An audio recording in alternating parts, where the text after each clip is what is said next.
But if you're just trying to block Russians, then that is a massive agenda that this is me just thinking like 30 years down the line, 4 years down the line. I don't know whether you want part of your legacy to be that. I gotta just say, having run a hedge fund, which is a VC fund, I think it's really strange. It was the first time ever hearing about something where one investor can block another. I mean, when I was running a hedge fund, and I think this is true of a lot of hedge funds anyway, maybe they have, obviously, somewhat different rules, but we don't even discuss with investments with one limited partner versus another for privacy reasons. So, like, it's nobody's business. So, I mean, I never told one limited partner if somebody else has got money in the fund or whatever. I mean, that's, I just find that whole discussion very unusual.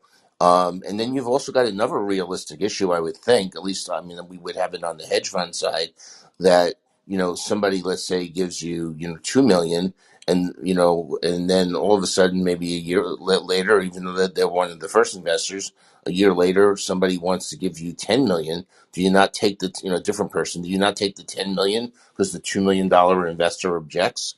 I just think that's, the idea of a limited partner rejecting another limited partner is, um, uh, you know, something kind of strange. It may be different in the VC world, but in the Yeah, hedge Ken. I fund mean, world, yeah.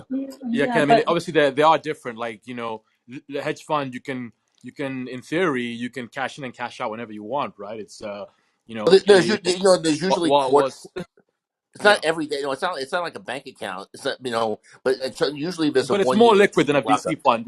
You Yeah, when yeah. you You're when not in for you get 7 into a years, fund, you right? could be stuck with those other investors for 10 years, right?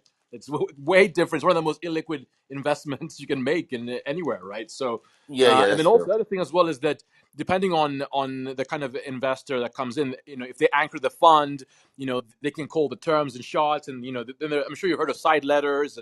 They carve Oh, out yeah. There were different side letters even in deals. hedge funds. Yeah, yeah. Yeah. And so, yeah. Like, I mean, I know, Ken, you say that in the hedge fund world, but yeah, I mean, some of the side letters, they are about, hey, make sure that we get the best terms, and if make sure you don't give another investor better terms. So we have the right to see those other better terms and match them, or But yeah, like, I mean, when you're doing with international investments, so, like, as an Africa fund where majority of the LPs come from international, they do care about, some of these LPs care about the reputation if they're a big investor in the fund, and yeah, like, because they're essentially stuck with those LPs in the fund for a long time, right? What I did is as opposed to the side letters, by the way, because I didn't want to have side letters because I thought side letters were unfair. If, for example, if a $10 million investor was paying a higher fee than a $2 million investor just because they didn't know, so I actually put an MFN clause right into the fund document, so nobody would ever have to worry about that. Okay.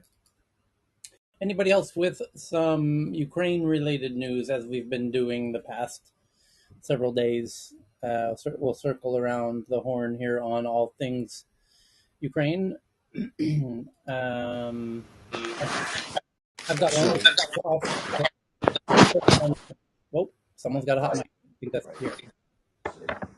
Oh, no. I think maybe Ken. 10 or 10? Yeah. Okay. So the first one that I have is Reuters says they have an exclusive that Ukraine has started using Clearview AI's facial recognition. Where's Charles when you need him? Yeah, let's try and ping him. Let's see if he'll join us. Legit. And I've got some inside news on this particular headline. But let's Charles. His particular expertise would have come in very handy these past couple of weeks. Russia? You said Russia is using it? No. Ukraine is using it Oh, too. Ukraine is using it. Okay, because I actually have invested in that one. So I'm trying to make sure you got which ones are going to be canceled. Take my money out first. Here we go. So I just pinged Charles to see if he'll join. And before he does, maybe he'll... Yes? Maybe he'll Go ahead. he'll confirm my suspicion that I connected Charles to a friend of mine who's a VC for a Ukrainian venture capital company when he was in London. And he says, is there anyone I should meet in London? I said, well, a friend of mine who's a VC for a Ukrainian venture capital firm lives in London. He says, ooh, that sounds interesting. I'd love to meet him. They met. That friend of mine messaged me back and says, this Charles guy is very interesting. I said, yeah. I knew that friend of mine would enjoy that, coffee chat, because they're both very they're not your normal run of the mill people, right? They're both interested in living on the edge a bit. So Charles as well was very interested, thought the Ukrainian angle was very interesting. And then sure enough, I can check the date, about a week and a half ago, 2 weeks ago, Charles pings me again and said, hey, who was that Ukrainian VC dude I met in London? And I reminded him. He says, thanks. And then that guy, my friend in London, messages me and says, Charles did something that was very surprising and is really, and this is going to be very interesting to see where this goes. Essentially, I can't give more detail than that. And then we read this headline today that Clearview is now partnering with Ukraine. I believe the connection of Charles to my Ukrainian VC friend has led to this, and that Charles asking me to reconnect with that guy was an effort to make this headline that we're now reading materialize. Because that Ukrainian VC fund no doubt can get through to the president and the digital minister very easily.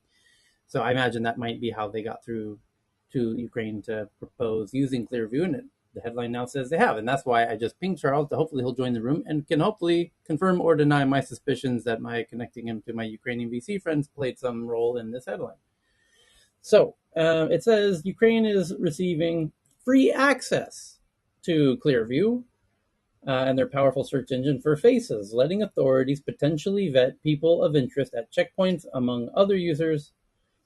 The plans started forming after Russia invaded Ukraine, and Clearview sent a letter to Kiev offering assistance. Yeah, if you know Charles for any period of time, this is no surprise at all that he reached out to Ukraine and says, would you like to use this for free? It would surprise me if it went any other way, knowing. So I can imagine that did not surprise me in the least when I read that sentence. It says Clearview says they have more than 2 billion images from the Russian social media service known as VKontakte, which is kind of their version of Facebook, and which is more than the Russian version of Clearview has, because the Russian version of Clearview isn't using the Russian version of Facebook for all of the faces. So in this way, they think they have a better product. And the database can help Ukraine identify dead bodies more easily than trying to match fingerprints. And let's see how this plays out. I'm sure there will be interesting stories many months from now about how that may, there, interesting use cases that will develop out of that. Anywho, that's the first one that I have. And Ukrainians develop a drone that drops Molotov cocktails is another. That's very interesting, and that's from Evan.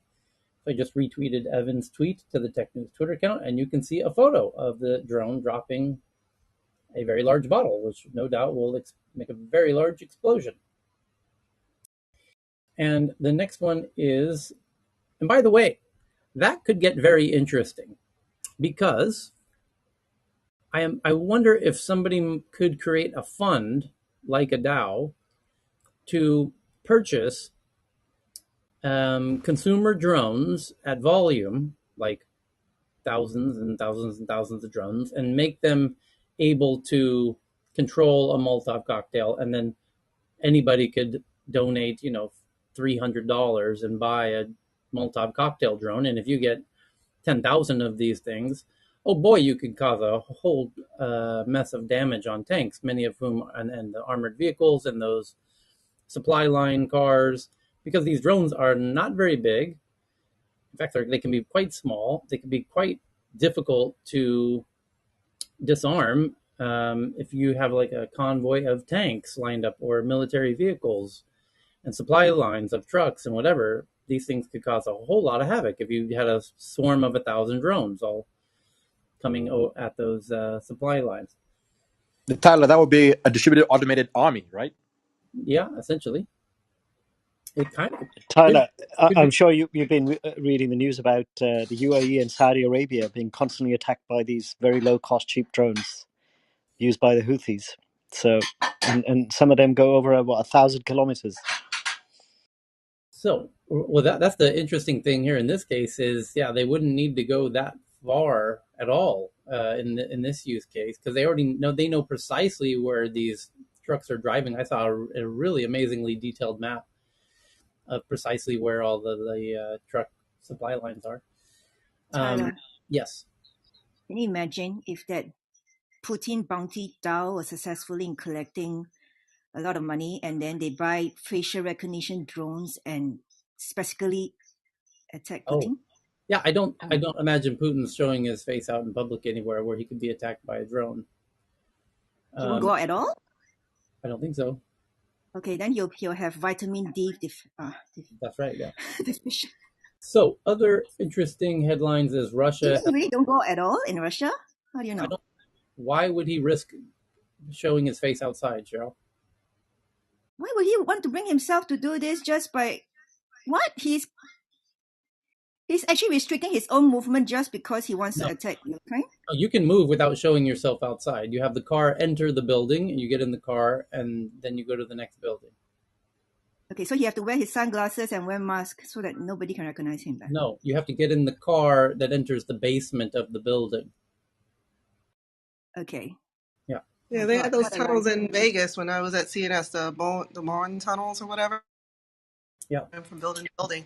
And even in the U.S., we have some of the old pre-war buildings. If you go to historic places, they're like tunnels underneath the roads that connects building to building. So it's nothing new. Yeah. And if you're trying to, hit Putin by those drones, you only have one shot. After that, he will prepare something like the microwave anti-drones weapons at all. Okay. Oh, Russia. I God. think so. Hold on. In Hang one on. of these, This is sorry. a boring topic, unless you want to change it, David. I want to change the topic real quickly. Russia has asked China for military help in Ukraine, U.S. officials say.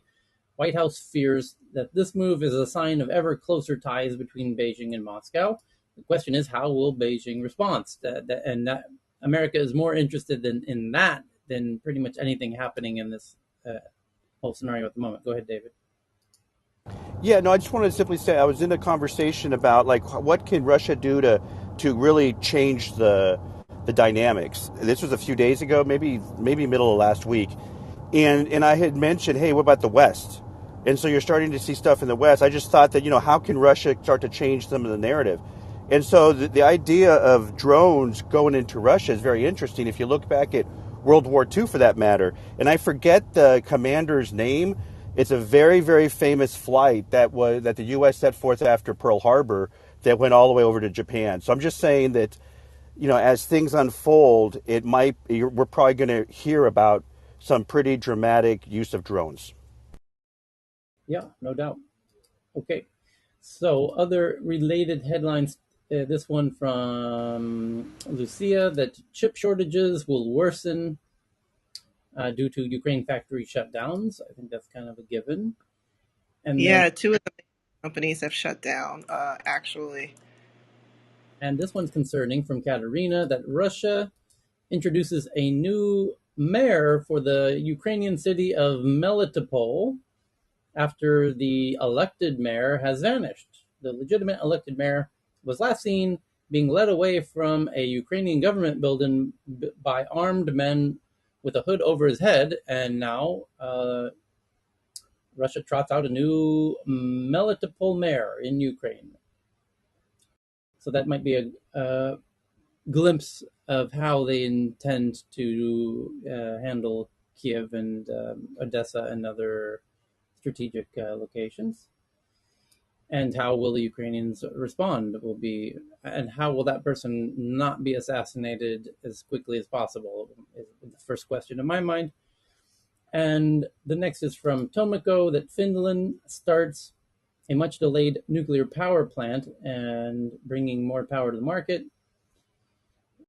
Yeah, indeed, Europe's going to have to look under the sofa for every bit of energy they have between the cushions, and anywhere and everywhere. There's going to be a massive energy crunch. As I've said, you might want to take control of your own energy supply. That's, by the way, I officially the 537th time I've said that in the past year. And now you're starting. Is anyone starting to understand why I was saying that repeatedly over the past year? Is it starting to make a little more sense now? Just a little bit. Just a little bit. Just a little bit. A little bit every day.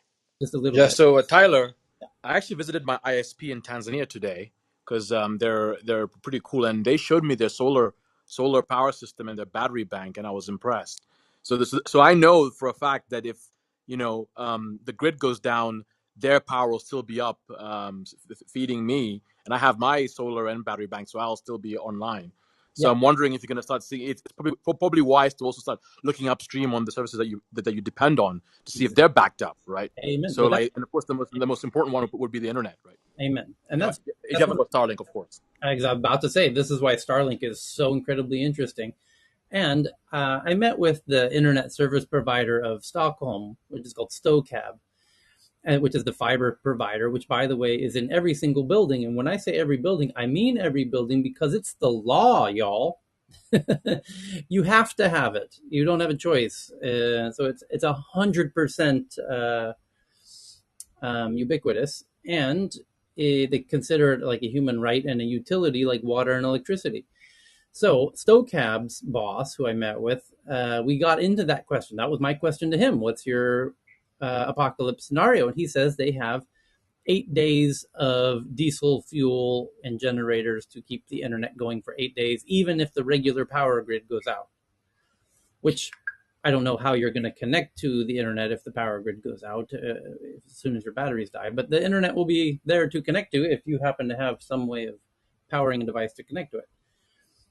So the next one that was the one from Tomiko about Finland doing the nuclear. God bless them. The next is that a very beautiful mosque in a Ukrainian city has been destroyed. The mosque of Sultan Suleiman the Magnificent got shelled by Russian invaders. More than 80 adults and children, including Turkish citizens, were hiding inside the mosque from the shelling. A tragedy when beautiful landmarks become destroyed during things like this. Foxconn halts Apple iPhone production in China's Shenzhen as COVID-19 cases soar. I should have saved that one. That's not Ukraine related. We will circle back to that one because that's one of the bigger stories going on right now is COVID in southern China is exploding. As I said it would, as is now happening, it has crossed the invisible. Well, it's not so invisible. It's actually very visible, and I've walked over it. The bridge between Hong Kong and Shenzhen, where Hong Kong was suffering tragically from their new variation of COVID is proving to be a wild ride, and they have the highest mortality rate on planet Earth at the moment. And of course, it was only a matter of time before that thing hopped over the bridge to Shenzhen, one of the biggest cities in China, by the way. And indeed it has, which makes all the sense in the world because there's an incredible amount of commuting that goes on between Shenzhen and Hong Kong. And Shenzhen is an incredibly important city, not just a big city. It's one of the most important cities in China because this is where all of the gadgets are made, including the phone you are using right now. So regardless of what brand it is, for the most part, a lot of that phone exists in a very real sense because of Shenzhen. And that's what that headline was about. We'll circle back to this and all the other interesting implications. But Foxconn, the team in Shenzhen who assembled your phone, is halting production due to COVID-19 soaring cases. Again, And Tyler, yeah, a few days ago, yes, a few days ago I sent you about Shanghai. yeah, They locked down in the center of Shanghai. right. Well, this is going to get way, way, way out of hand in a way that the rest of the world hasn't really seen, with the exception of Indonesia and to some extent India. If you remember back in, when was that, August, when India was getting hit really hard with Delta? Do people remember this, how intense that was for India at that time with the, Yeah, they ran out of Yeah, oxygen. we did fundraising, right, yes, there on was, Clubhouse. It was last April, right, exactly a year ago, actually, April 5th. right. And we're likely to see a very similar scenario play out in China right now, because India at that time wasn't um, hadn't fully got up to speed on the vaccines, and they, by the way, China's vaccines aren't really worth the But do you money. know, Tyler, if it's Delta? Is it No, Delta or it's is it Omicron. Omicron? In fact, and they're calling it Deltacron, the version out of Hong Kong. And my point is that it's not. My point is that the your average Chinese person has had Sinovac or Sinopharm, which here in Thailand we learned firsthand just how ridiculously unuseful those are against COVID, and that's why. Similarly, I'm projecting the point that it's almost as good as nothing, which is where um, Thailand went through this. Indonesia went through that. And in a different sense, India itself went through a bit of a hard COVID hit with Delta. But I think we're going to see a similar, very hard hit in China. But that means you're going to have shutdowns exactly like this headline, the Foxconn shutting down. You're going to see all the big. That's the one that got the headline, but Shenzhen is much more than Foxconn. It's every gadget maker in the world's in Shenzhen. They're all going to have to shut down, not just Foxconn. We're only reading the headline about Foxconn because they make something we care about, which is iPhones. But make no mistake, every manufacturer of every kind is shutting down in Shenzhen right now. And they're likely to be, that's going to send, ripples and shockwaves that are hard to anticipate. But one of the things that's worth noting is it's happening at a time when almost the only headline bigger than COVID going into China in a very big way is the property market imploding at the moment. So you get when the US and Europe went through COVID, we felt the economic impacts of that, right? Rather, pungently. And now China's about to feel the economic impacts of COVID domestically for the first time, very pungently, at a time right as the property market, which is their biggest market, is imploding anyways. And then you have, on top of all of that, some dude named George Soros wrote a post in the past 24 hours saying, now's the time to chop the head off the snake. And when George Soros starts wielding his blade like that, Brits and Malaysians and Thais and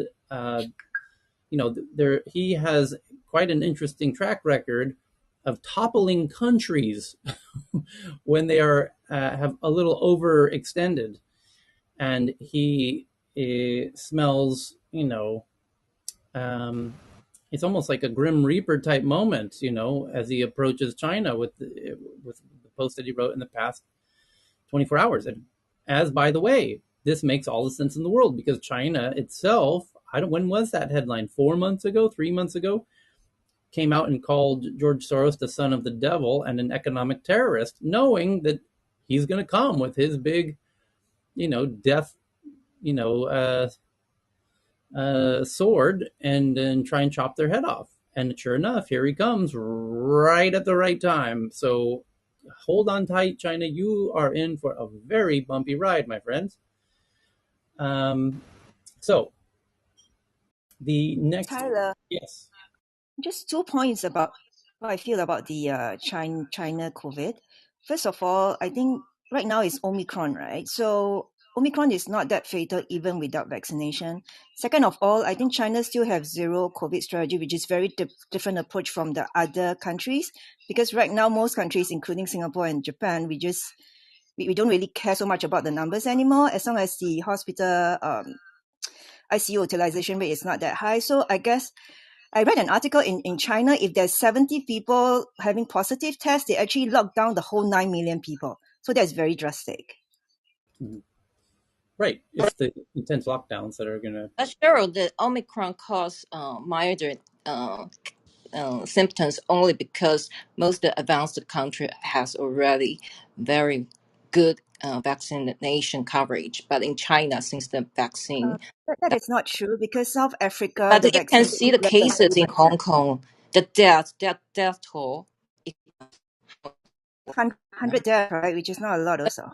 The death you have to compare with the whole population. In But it's still not a lot. but in Hong Kong, you can see the death toll compared with the previous, for example, the Delta, or even before that. Yeah, the death toll actually is very high. Okay, But in Hong Carl. Kong, the vaccination rate is pretty high, right? So it Yeah. But doesn't that give is you. both. They have the Sinovac and have SBT, but the elders didn't want to have the second dose. So actually, the second dose coverage was pretty low. Okay, Katie, can you please unmute in the Twitter space and count to 5 for me, please? Category K-sharp. There we go. Thank you. Because I'm being told that people from the Twitter space were trying to chime in and we couldn't hear them until right now. So, I don't think so. I didn't hear anyone from today's space speaking. okay. Well, I have both Carl and Frank were both telling me that Jonathan was trying to speak. So let's get back into the headlines around Ukraine before we move into the other articles. But I can tell you right now that the top big tech story of the day, as we get into the the 10 big ones as we normally do, the top one is the one that we just talked about, which is from Bloomberg, and everybody's talking about it, as they should. Foxconn stops operation in Shenzhen, producing iPhones and other Apple products after China imposes a non-essential business lockdown in the city until March 20th. So a week shutdown in Shenzhen. And speaking of Apple, Kuo is back in the headlines with the big Apple leaker saying that the iPhone 14, which will come out second Tuesday of September, the iPhone 14 Pro models will get what's called the A16 chip and 6 gigabytes of LPDDR5 RAM, and the basic iPhone 14 models will keep the A15 Bionic chip and get 6 gigabytes of the slower RAM, the 4X RAM. Okay, big deal. The third story is also the other one that we covered from Reuters. That Clearview says Ukraine is using its facial recognition tech with 2 billion images from Russia's social media site for free to identify Russian attackers and people who have died during the fighting, essentially. And the next one is that in an internal memo to staff, Nick Clegg over at Facebook clarifies that Meta's relaxed content policies in Ukraine do not permit calls to assassinate a head of state. Oh, so you're not allowed to call for death to Putin after all, apparently. That seems to be the update there. Because I wonder why they're walking that back, because it seemed pretty abundantly clear that they were specifically going to allow that. And now it seems like they're not, and Putin was going to try and retaliate in some way, or it'd be really interesting to see what happened over the weekend in the back channels, why Nick Clegg seems to be making this clarification. If anyone can dig that up, that would be very interesting. The next one is a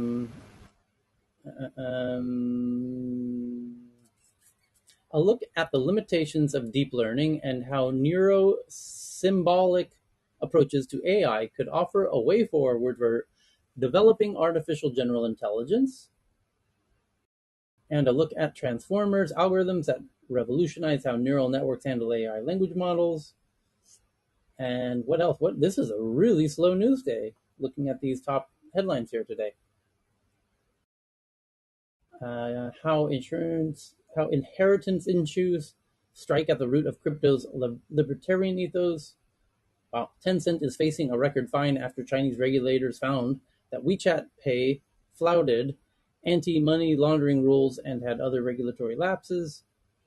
Wow, this is a particularly slow Monday news day, and it's because America's just waking up and the news headlines are probably just sorting themselves out for now. So we go back to the tweets or other Ukraine-related stories.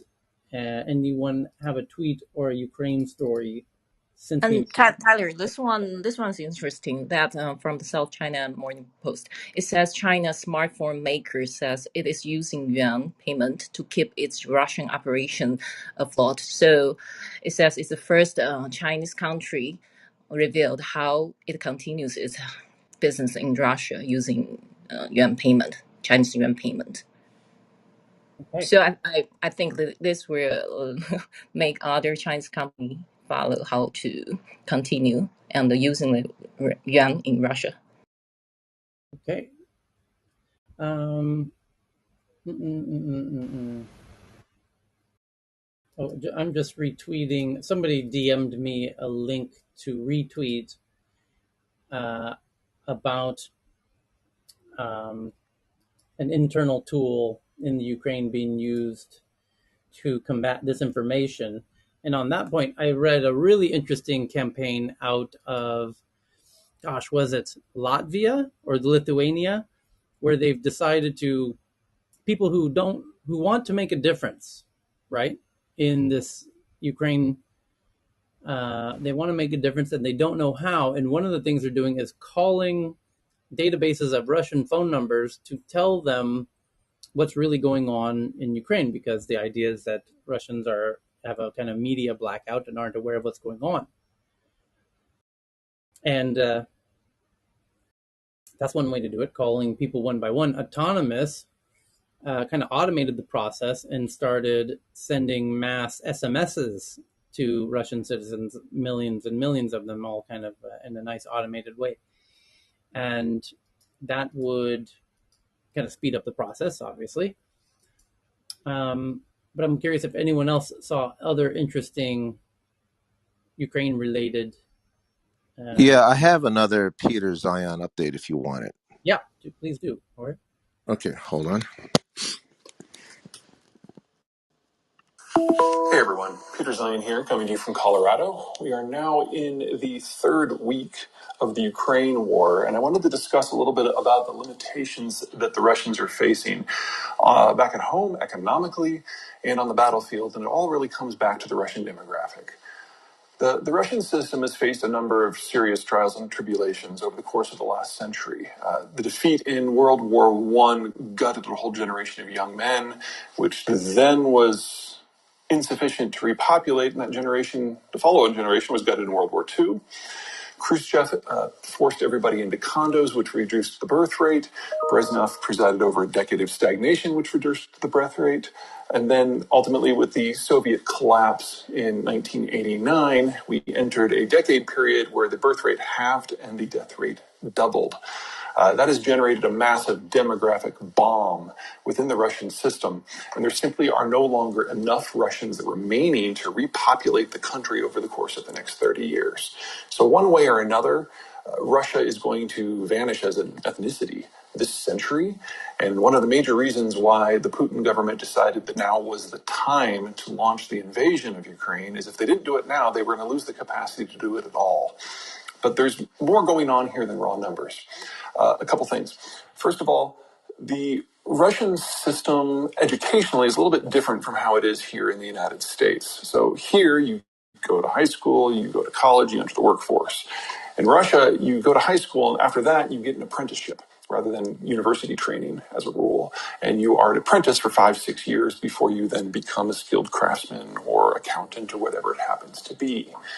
Now, back in the mid-1980s, when the bottom really was falling out of the Russian system, the Russians ceased investing in technical education for everyone. If you were connected to the party, you might still be able to get an education. But for most people, it just stopped. It was replaced with ideological indoctrination, which is part of the reason why so many Russians today who are older look at what's going on in Ukraine and just see it as par for the course. They don't have an objection to it because they never received kind of the broad spectrum education that you would get in math and economics and engineering and so on. They were literally raised on the propaganda of the Soviet period. But it also means that the apprenticeship system collapsed. And overall, from roughly 1985 to 1995, the Russian industrial base just stopped and has never really come back. And so you have a hard cutoff about 1985 for the last time Russians were educated in large numbers. You play that forward to 95, 2005, 2015, and ultimately 2022, and you're talking about there's been a 35-year gap where no one really was educated. Now, this has a number of implications. First and most importantly, it means that the Russian workforce is one of the least skilled in the world. During the 1990s, when the bottom fell out of the system, over 2 million Russians emigrated to the West in order to find greener pastures. We're seeing an echo of that now. The people who are able to educate themselves or be hired by foreign companies and so get some sort of skills are now in the process of fleeing the country. It's way too soon to know how many that's going to be, but if by the end of the year it's under 500,000 people, I would be very surprised. And these people are utterly irreplaceable because they are the technicians who do all the work that keeps Russia running. The second problem is in the military, because the same sort of educational collapse occurred there. So today's military commanders are nothing like American commanders that go back to school repeatedly through their careers to learn more about history or military technology. And we're seeing that played out on the battlefield across Ukraine right now. It's almost abysmal how badly the Russian military seems to be doing, and it kind of reminds me of the Iraqi military in the Desert Storm conflict, how it just got wiped out by the American forces. Now, the Russians are playing against somebody who's even worse than them, but as you've been seeing in the news, fatalities, casualties have been extremely high. Best guess is that 3 weeks in, the Russians have already lost more troops than the United States did in the entirety of the 20 years that we were in Afghanistan and Iraq. Finally, leadership. In the late Soviet period, starting in roughly 1982, the KGB took over the government. Yuri Andropov, Mikhail Gorbachev, Chernenko, these were all KGBers. And they were the only people in the country who really had the full understanding of what was going on. Putin was one of them. Which means that there's a limited cadre to draw from. All of the leadership, all of the political elite within Russia since the Cold War collapsed came from the KGB and were educated before 1985, which means that they probably only have about 150 people total that are capable of meaningful political leadership that is even remotely competent. Compare that to the United States. We have an elite of 2 to 3 million people, and there are any number of ways you can get in. You can come in from business, like Michael Bloomberg. You can come in from reality television, like Donald Trump. You can come in from Hollywood, like Ronald Reagan. You could be a governor, like Bill Clinton. There's a number of routes to national leadership. But in Russia, you're talking 150 people. So every time someone gets sick and dies from COVID or slips in the shower and falls on some bullets or ties themselves to a lawn chair and throws themselves in the pool, you are talking about an irreplaceable chunk of talent. We really are in Russia's witching hour. The question is what they are able to do with their last gasp war. Ukraine step one. Okay, that's it from me. That's it. Yeah, for those who Jorge and I clearly know and appreciate Peter Zehan. And for those who don't, you've heard me say a dozen times, at least once a month, about his kind of trilogy book series of Disunited Nations being the most recent is no less impressive, perhaps even more impressive than his Russian demography breakdowns, where this is not new to Jorge or I. He's been talking about how countries who get into really what are called terminal demographies, where they're having a severely limited number of younger people, and the trend is accelerating, and it gets shit gets very intense, and it's going to get very intense for a lot of countries. Russia's not unique in that way. Japan knows it very well, and China does too. And that's why you're seeing a lot of crazy big moves happening in China to correct what is seemingly incorrectable. And this this is why this whole era that we're entering into is so interesting, because we have these massive economies that are built on models that are no longer balanced, because the pyramids of the bodies, which was the kind of an underlying given assumption, is that there would always be more younger people than old people, because that's when these economic models were made. That was the truth. That was the reality.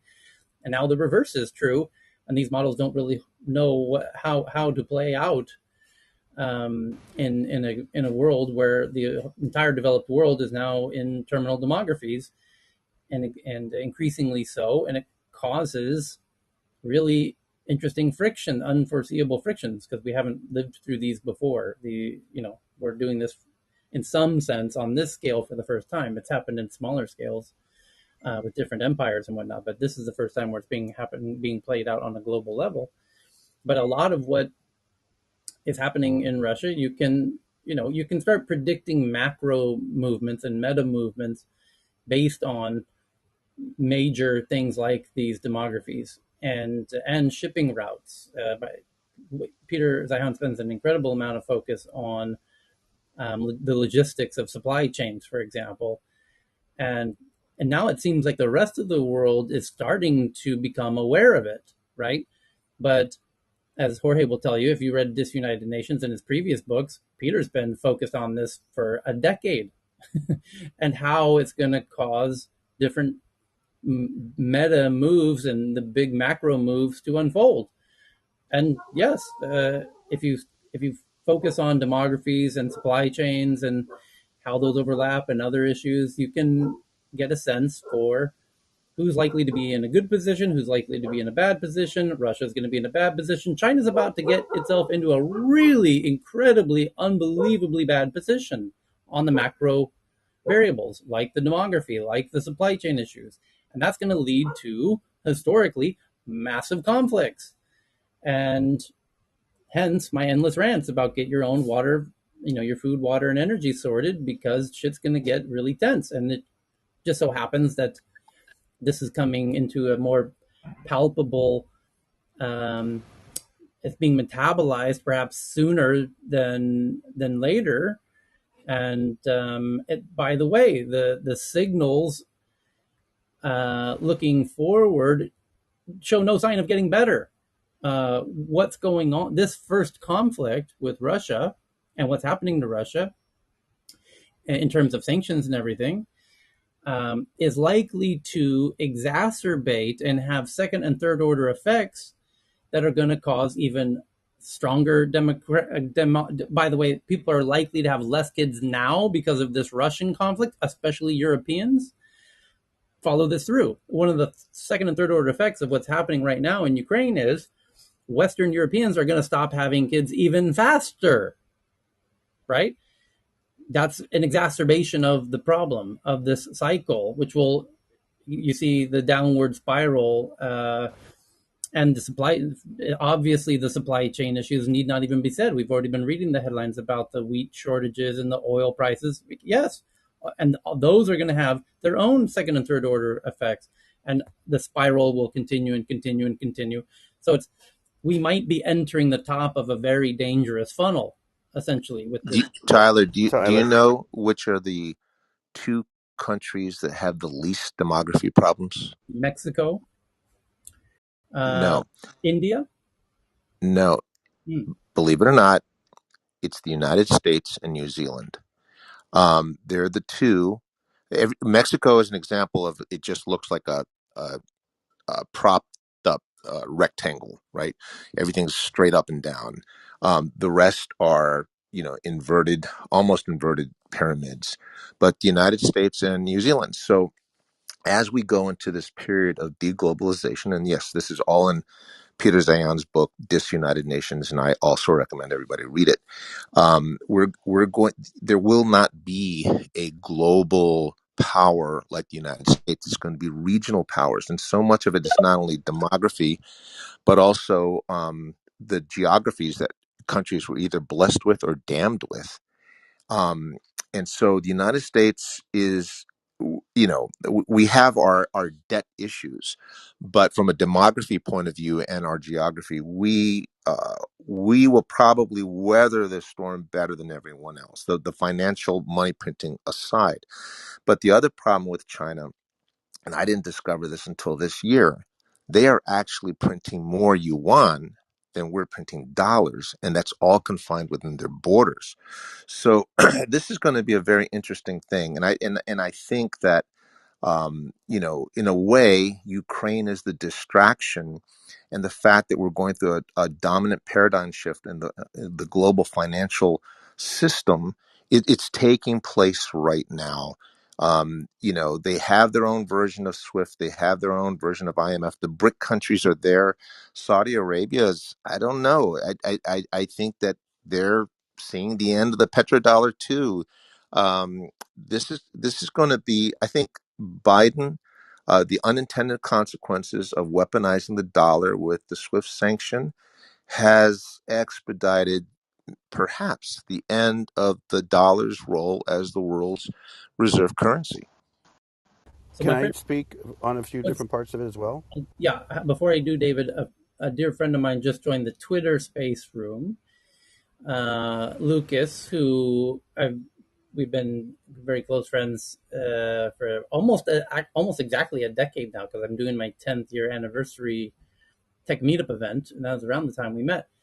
And Lucas is from Stockholm originally, although now lives in has been living in Vietnam for over a year now. Yeah, Lucas, give it. And by the way, and he's quite active in the Bitcoin rooms and communities, especially on Twitter Spaces. And that last point that Jorge just made kind of begs the whole Bitcoin crypto point. And I'm curious, Lucas, what's the most interesting topical point going on in Bitcoin or crypto land with regard to Russia and the SWIFT, etc.? Hey, I don't know if you can hear me well. Yeah, we hear you you're fine. cutting out a little bit for me. It's good? Yeah. Okay. Hey, what's up, Tyler? And hey, everybody. Yeah, I think, I think the whole Bitcoin space is, so I'm a Bitcoiner. I'm not general crypto guy. I think the difference is that Bitcoiners really care about the monetary system more than all the other use cases. So there is not much movement in Bitcoin in relation to what's happening. There was some pumps that really looked like there were some people are trying to escape with large amounts of cash out of whatever else they were holding and into something that's unconfiscatable. But I haven't actually heard that much in specific about Bitcoin. People are more looking at the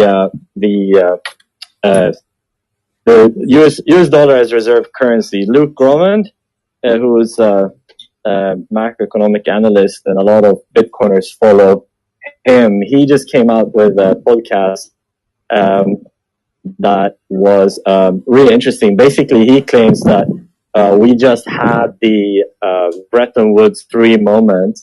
I also just received an analysis from Credit Suisse, I think, or if it was what's the other big bank? Anyways, the top analysts, they're claiming exactly the same thing. And basically, they're stating that because the U.S. or the big thing that happened was that basically they're debanking the central bank of Russia and saying basically you should no longer trust us with your asset. We don't want to be the trusted third party anymore. Go somewhere else with your dollar and your assets. Yeah. So with that, the expectation is that the whole system is going to start rewiring away from the dollar, because this was a historic decision, a historic moment where basically now everybody's looking at, okay, so if they can, they debank, I don't know what the right term would be for this, but the central bank of Russia, then who's next? That was reserved to some very few pretty extreme governments before, like North Korea, Venezuela, Iran, but Russia is a pretty big player. So I think that's the top story. It's not directly related to Bitcoin yet. Right. Yeah. Okay. Thanks for that. And Tyler, let me just add really. Jonathan, hang on. We're going. Hold on, Jonathan. Hold on 1 second, Jonathan. It was David, and then we'll go to you. Go ahead, David. Yeah, hi. I really appreciated the, and I forget the guy's name that spoke on the recording. I'll have Lucas. to research it more. Yeah, okay. So I mean, that's a very interesting point with regards to the demographics.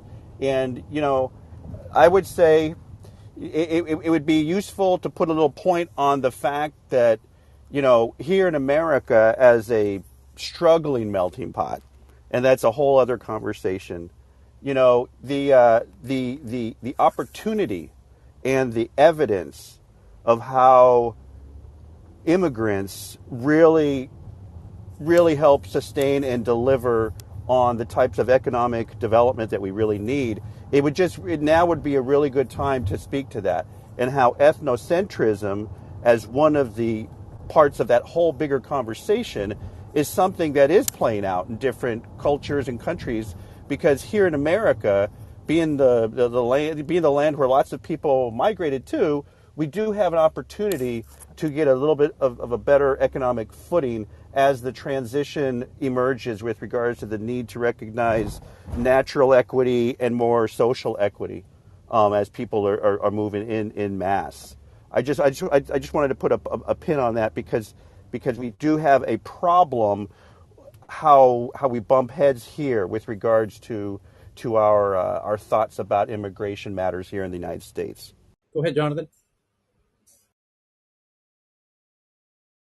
Hi there. I just wanted to point out that governments around the world, I mean, first, the US government forced Coinbase basically to restrict 25,000 Russian wallets. So, I think sanctions are across the board. I think they affect whether it's sort of, fiat currencies or clearing houses. So we've seen SWIFT, but also cryptocurrencies. I mean, they can just reach out and touch the exchanges and just threaten the people who run them and say, we want to block these wallets. So I think the bigger question is that, governments are moving to basically wrestle control back. And we've seen this over the last couple of years. I think that's going to continue. You've got the EU, whether it's today or tomorrow. I haven't heard anything, so I assume it's probably tomorrow. They're going to make announcements on further regulations around cryptocurrencies and restrictions there. So be interesting to watch the space. But, just because you have your money in even in a cold wallet, it doesn't mean that you'll ever be able to use it. And by the way, that was one of the headlines I had coming up in the tweets that David Crace found, that the EU is ready to vote any day now, expected today, actually, Monday, March 14th, on passing its regulatory framework on cryptocurrencies. So that decision should be happening as we speak, ostensibly. EU ready to vote on whether or not to restrict the use of Bitcoin and Ethereum's proof of work. So it's important today. You might see some rather strong movements in both of those currencies and others as a result of the decision when it's announced. And there's some savvy traders who are listening with glasses on the walls to be the first to, if you could get a split-second advantage on that trade that would be worth an incredible amount. So would be, I wonder if it's open to the public, if anyone's able to get inside there and hear the news, have your finger on the buy button or the sell button the second that vote is cast. It'd be very interesting. Okay, so the next, thank you for that one, David. The next one that I have is from Jeff G about supply chains. Wow, what a surprise. Supply chains decoupling from Russia, China will lead to disruptive innovations, according to a Taiwan analyst. ITRI's Ray Yang observes world suppliers speeding up transitions, innovation to cut reliance on materials from latest conflict zone. And as in the international sanctions against Russia expand, a senior market analyst said that the West's economic decoupling from Russia and possible action against China due to its pro-Kremlin lean will shape a new technological landscape. The world's supply chains will continue to shift away from China and become more resilient in the long term, said Ray Yang, consulting director of the Hsinchu-based Industrial Technology Research Institute. Yang recalled that Russia's annexation of Crimea in 2014 set off alarm bells for traders of the most used semiconductor materials and chemicals, which resulted in them beginning to source the materials elsewhere, etc., etc. So, indeed, by the way, lots of one of the more interesting points I've heard recently in a private DM with an incredibly intelligent senior business leader was that obviously all of these big companies are getting out of Russia. That's obviously, we were reading those headlines every day. What isn't so obvious is they're now starting to question how secure things are in China. And so some of them might start proactively what's called de-risking, which is taking baby steps so that they don't have a repeat where they're caught off guard and have to liquidate everything in a heartbeat. That would be incredibly expensive to have to do. So what you do in the short term is start what's called de-risking, again, which is just starting to take baby steps to limit your exposure. And the same applies to supply chains, as this article talks about, this Taiwanese analyst saying that and by the way, I believe I have a headline coming up. Where was it? That a Chinese minister is now saying publicly that the headlines that everybody's reading today, that Russia is asking for China's assistance militarily in Ukraine, the Chinese minister is saying that this is American fake news. And I don't necessarily doubt that it is, to be honest. There's some interesting gamesmanship to be had around that point. China does not want to have its name attached to what's happening in any shape, way, or form. So, and America probably would love China's name to be incredibly attached to what's happening, and they would love to show the incredible connection between China and Russia. And by the way, George Soros, in his letter in the past 24 hours, paints them with the exact same brush, going so far as to say that Putin flew to Beijing specifically to ask Xi if he could invade Ukraine, and got permission, and then went ahead and did it, and goes into that story saying that, both of these guys are, leading the world off the cliff, and they both need to be dealt with, and he doesn't single them out separately. He kind of paints them with the same brush.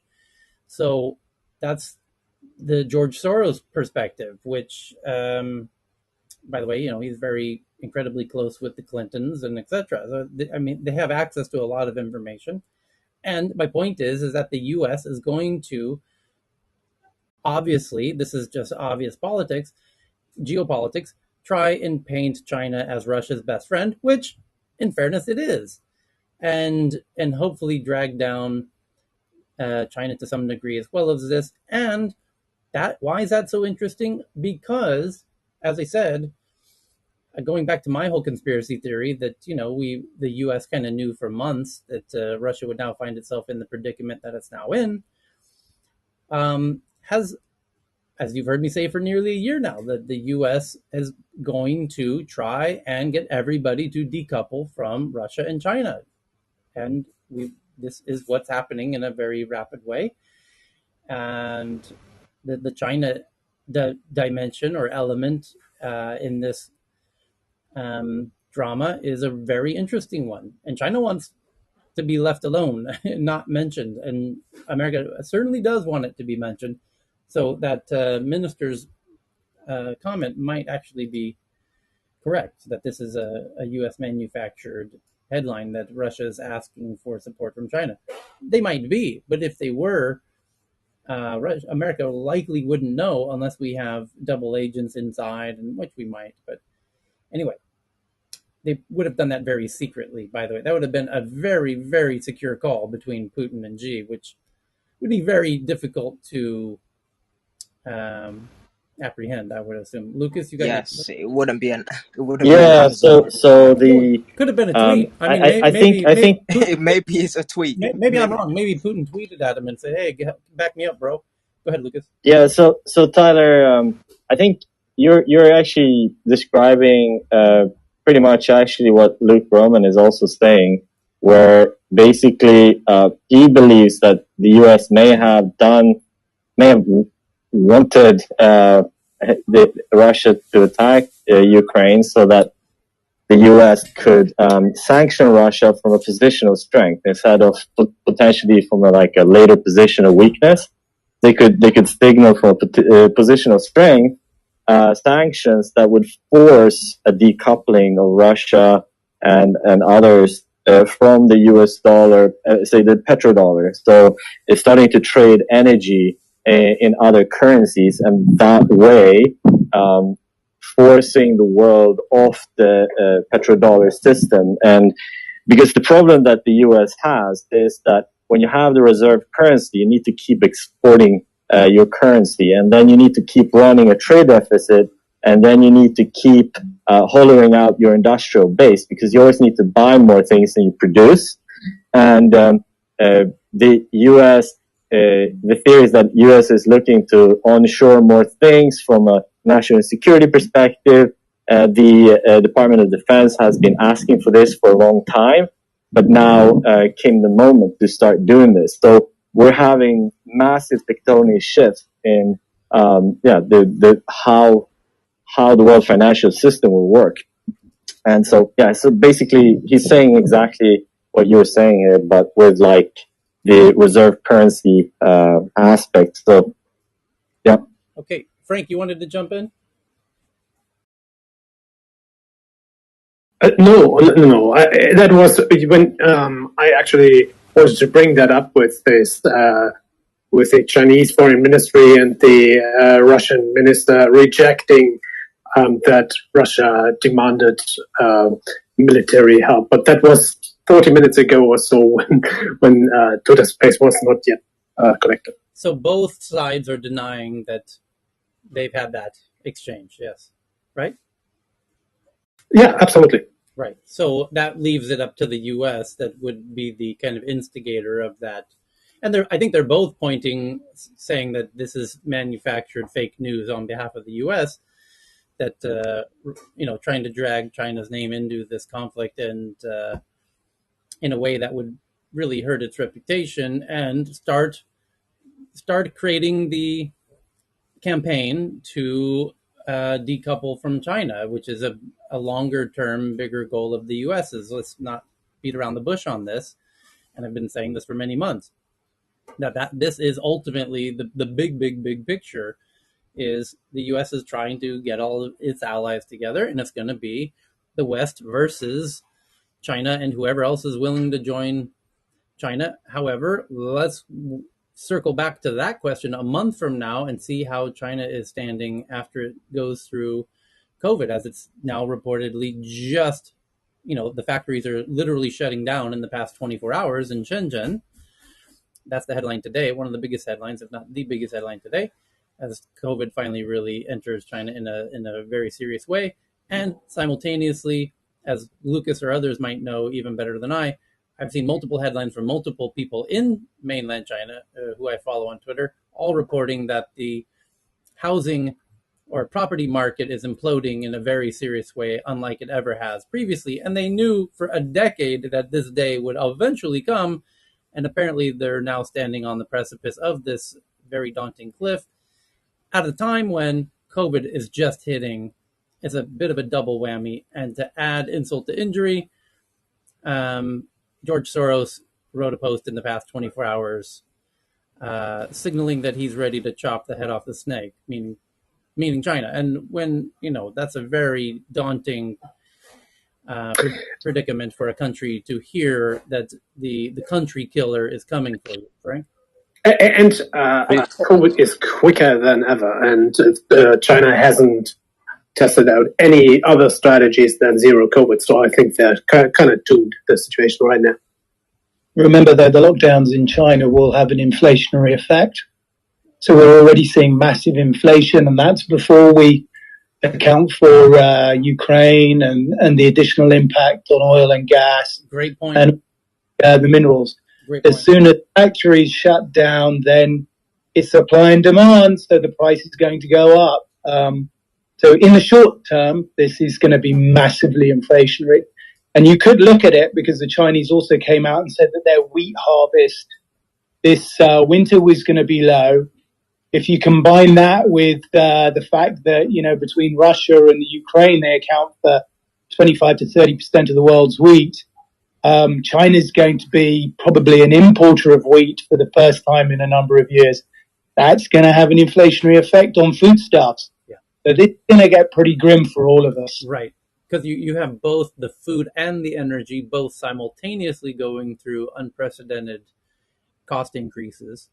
That means either one of those on their own, by the way, for those who study kind of civilizational collapses, sudden increases in energy costs has by itself taken down quite a few significant countries. So watch out when you have food and energy both simultaneously happening, not only on a regional basis, but on a global basis.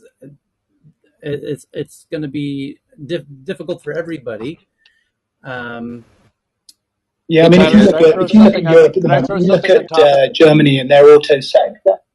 So they depend on Russia for 44% of their high purity nickel. Okay, that's the nickel you use in EV batteries. 40% of their titanium, a third of their iron, and 20% of their palladium. All of these materials are used in their industry and across the rest of Europe. And Russia's put them basically, it's restricting the flow of these minerals now. So now you've got another effect, which is an impact on manufacturing competitiveness in the Eurozone. And let's face it, in Europe, manufacturing competitiveness is driven out of Germany. So there'll be a huge shift towards China that will still be able to source these minerals and, in fact, also controls about 60% of the world's rare earth metals. So this game has got a long way to go. This is part of the great game.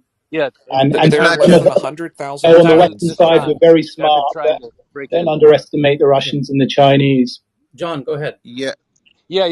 I wanted to make a similar point, and that is that in the near term, energy and food are going to play a big role, but this rare earth, rare mineral market supply issue is probably going to lead to a shift from soft power control to kinetic conflict in a lot of the parts of the world where these rare minerals are concentrated. So, I mean, that's the next wave of what we're entering right now. If history, the other thing is that people are. Jorge, 1 second. I was going to support John's point there by saying if history's any guide on these things, that is a strong tendency.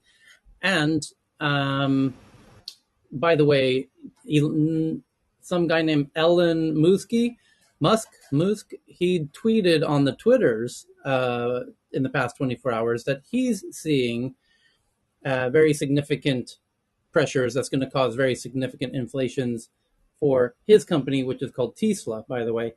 So go ahead, Jorge. Yeah, I wanted to support what the other two gentlemen were saying about the food and the energy.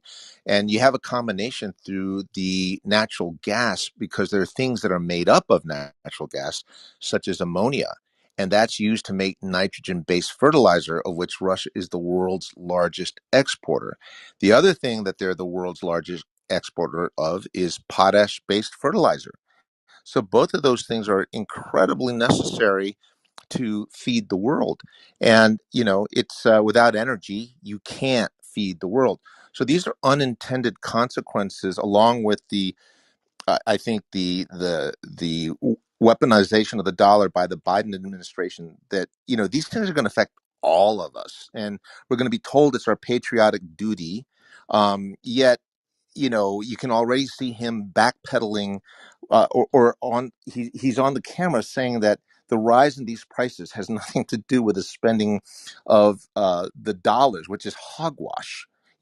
We've had the highest inflation rate prior to the invasion of Ukraine, and the problem is people don't understand these things, and they're just duped. And so, yeah, this is all unintended consequences. Again, I don't support the invasion, but these are unintended consequences, and we're all going to pay. Yeah, Tyler, George, I I Tyler, want to just also, wanted I say to just one wanted say, to thing say that I because sent Hold I on, you. hold on, agree. hold on. Tan wanted to jump in, but before he does, guys, I'm starting to get the impression that maybe we should start looking into our own water and food and energy. And why didn't anybody tell us Wow. that we Oh should my start days. Ah, looking into securing Just our own water, food, and haha, energy? If only you've some been saying really this for about handsome, a year, I think, only Tyler. if there was a handsome bald white guy that, that could have been telling us every day. But on the COVID Clubhouse, crisis, nagging the every COVID Go day. crisis. ahead, Tan. Yeah, I was just going to say quickly, the COVID crisis, Asif here. McKinsey put out a report today which says something like $16 trillion it's cost us to date. So you've got not just the food insecurity, inflation, etc., war, and COVID. So we're going to be in a bad state for a bit, I think. Okay, wait. Tan's been. Just to Hold be on, Damaler. clear. We're going to go to you next. I'm going to go Tan, Damaler, Netta. Go ahead, Tan. I didn't say anything at the moment. I But think that Okay, was Professor okay, Asif. Yeah. okay. It's my mistake. Sorry. Thank you. Damaler, Netta. Go ahead, Damaler. Hello, yeah. I just wanted to say I agree with George or Jorge. Sorry if I'm getting your name wrong. 100% on what he said. Like I remember we had a conversation not even too long ago. No, I don't even think it was 5 days ago.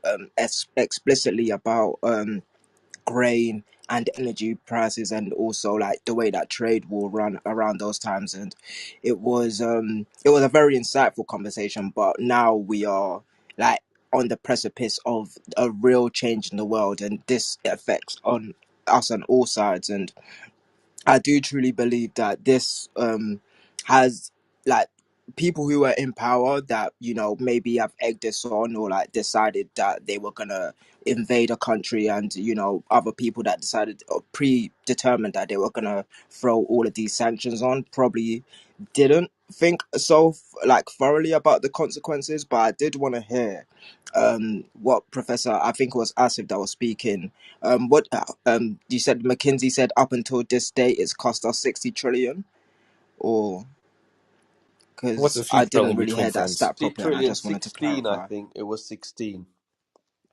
But that was related to COVID, right? It was just related to COVID, you said? Yeah, just Okay, yeah. related to COVID. That's what I'm saying.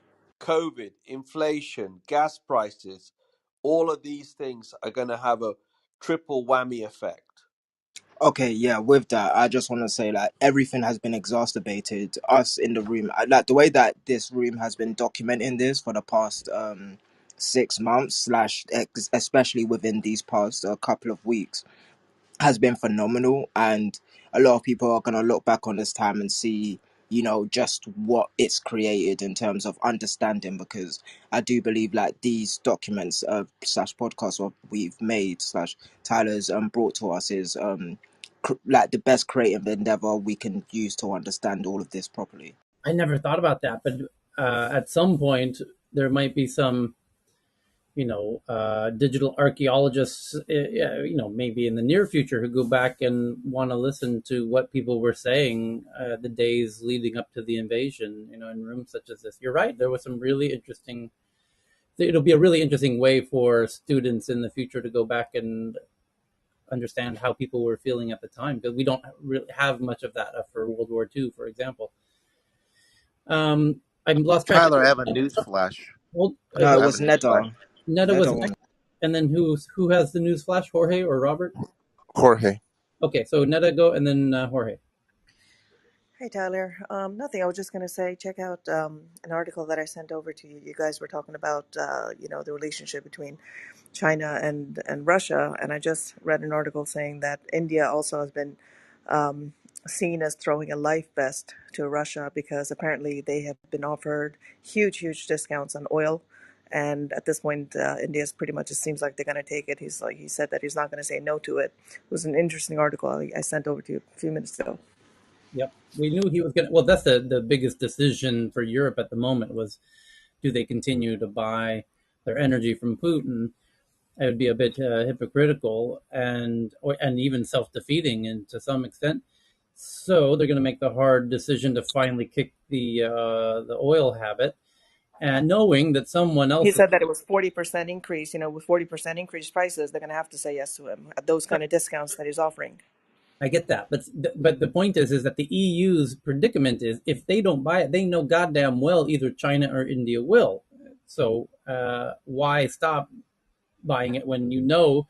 Because the idea is we're going to stop buying it to hurt him, when in reality it's not going to hurt him that much because he has other buyers. So should we really stop buying it ourselves? It's almost like a moral issue at the end of the day, and I think they'll sleep much better. Well, the problem is can they afford to, is the bigger question, because of the runaway inflation that might occur as a result of it, because of the raising energy costs. So thank you for the point, Dada, that, yeah, no doubt India or China were going to acquire. The question was, what would the discount be? And if it's 40%, that's what we assumed. I thought it would be, maybe half. Was it Jorge wanted to go, and then Robert, did you want to go? Yeah. So I know you read this not too long ago, but the votes are in. The EU Econ committed voted to remove a section relating to a de facto ban on Bitcoin mining in the continent. Wow. So that is and I don't think it's coincidental. France voted Friday, I believe, to make Bitcoin legal tender. So that's the second country. And again, all these countries are looking and saying, could I be next with the weaponization of the dollar and the SWIFT sanctions? So I don't know. I think that when you talk about this paradigm shift that we're going through, we will look back at this time and we'll say, the Yeah, world was split up where the dollar's hegemony was broken, and you're going to have two or three different systems in place, along with the social media platforms in place, and you're going to have this nationalization of all these businesses in Russia, and China will be looking upon that too. So everything is going to be different. We're going through a dominant paradigm shift, and as I've said, most people won't know that till they're looking in the rearview mirror. yeah. I just want to double down on that. All I've been saying the past couple of days since I've been looking at the sanctions is every country is really going to be looking at this and saying, well, if they can do that to them, they can easily do that to us. So I totally get what you're saying, Jorge. And tomorrow, let me just say one last thing. This is the reason why I have Bitcoin and some gold and silver. It's not chasing dollars. It's not chasing price action. It's because things are shifting and wealth is disappearing and the dollar is being devalued to incredible extremes, and people just don't know it. They're asleep at the wheel. Jorge, if I can just also, I had a friend of mine who was traveling through Turkey on his way, actually today now, to Venezuela. And I was obviously asking a whole bunch of questions about him leaving Russia. And he literally took out his money and took everything he could, basically within 48 hours of seeing what's about to happen. And he went to Armenia first, and he was telling me that basically everyone in Armenia in the streets were speaking Russian, and he was telling me about the stories of the people that they were sitting with in restaurants and places, and they were getting fired.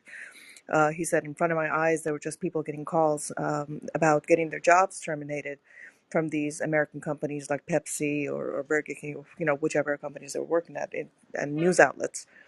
And what was interesting is that he said he had a friend of his in Antalya here in Turkey that when the SWIFT system and everything was shut down, he literally had no way of getting back. There was no way of getting money or receiving money. And his only way out of Antalya was to go to a bank where he was able to exchange his Bitcoin and get enough money to leave and return. I mean, he said it was the first time that I actually saw with my own eyes that this is how it could be used. And it happened to a friend of his just literally 2 days ago.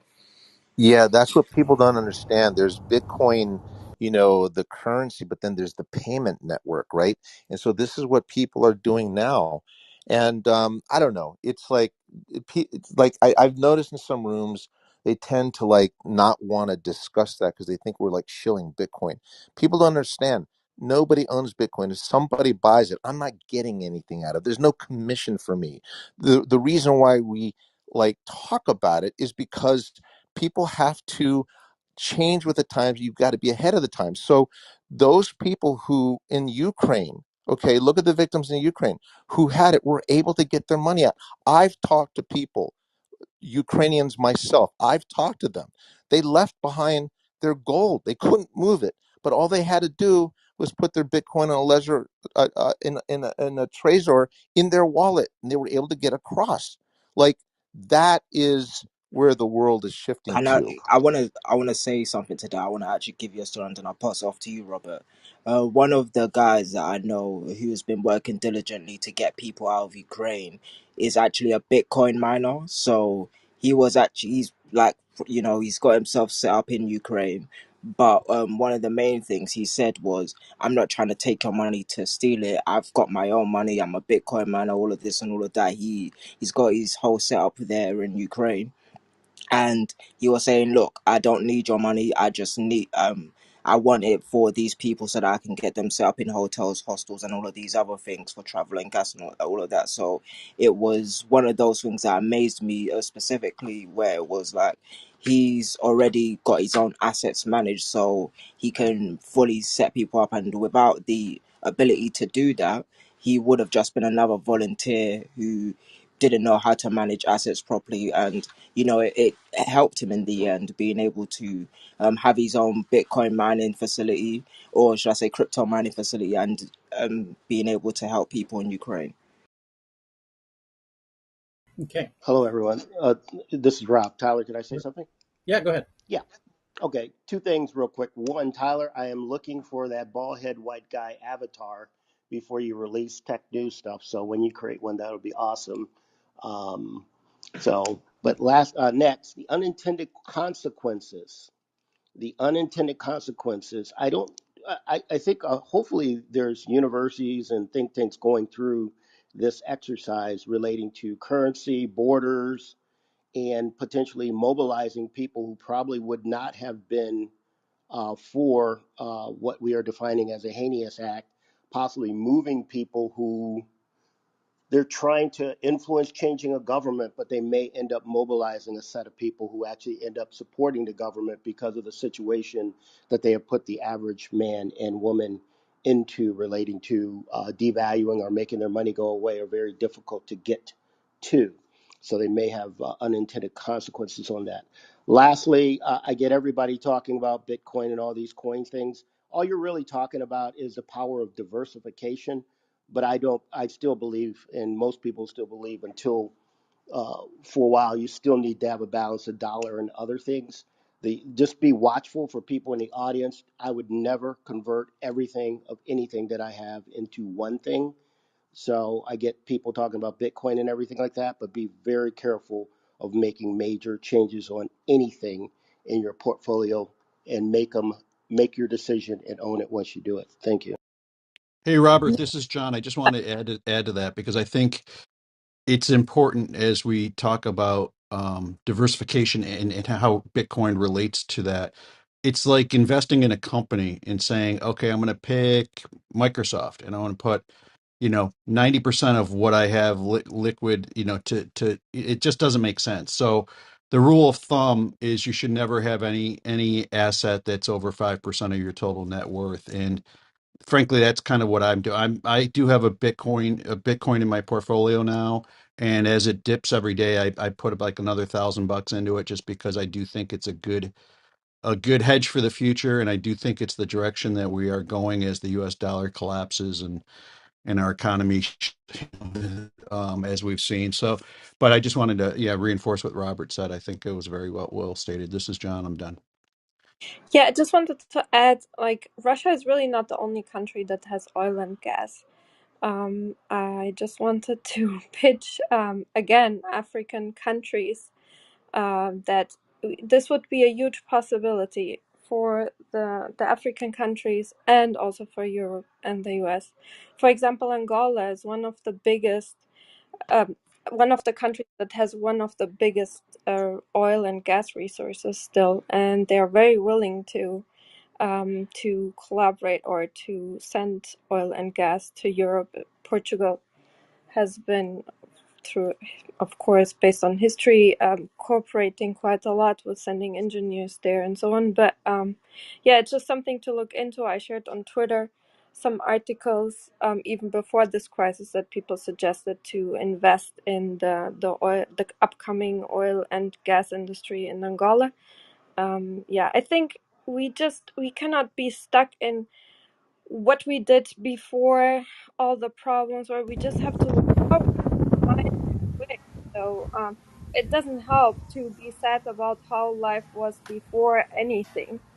It just helps to cope with it, adapt, and move forward. So renewable energies, until we can catch up with that, there are other countries more than happy to sell us. Katrina is Yeah, it nailing doesn't one other necessarily thing, real work quick, like that. Delamar. Katrina's nailing a very important thing. When I say unintended consequences, remember the door swings both ways. So there are people or countries that will be able to profit from this. So keep your radar up.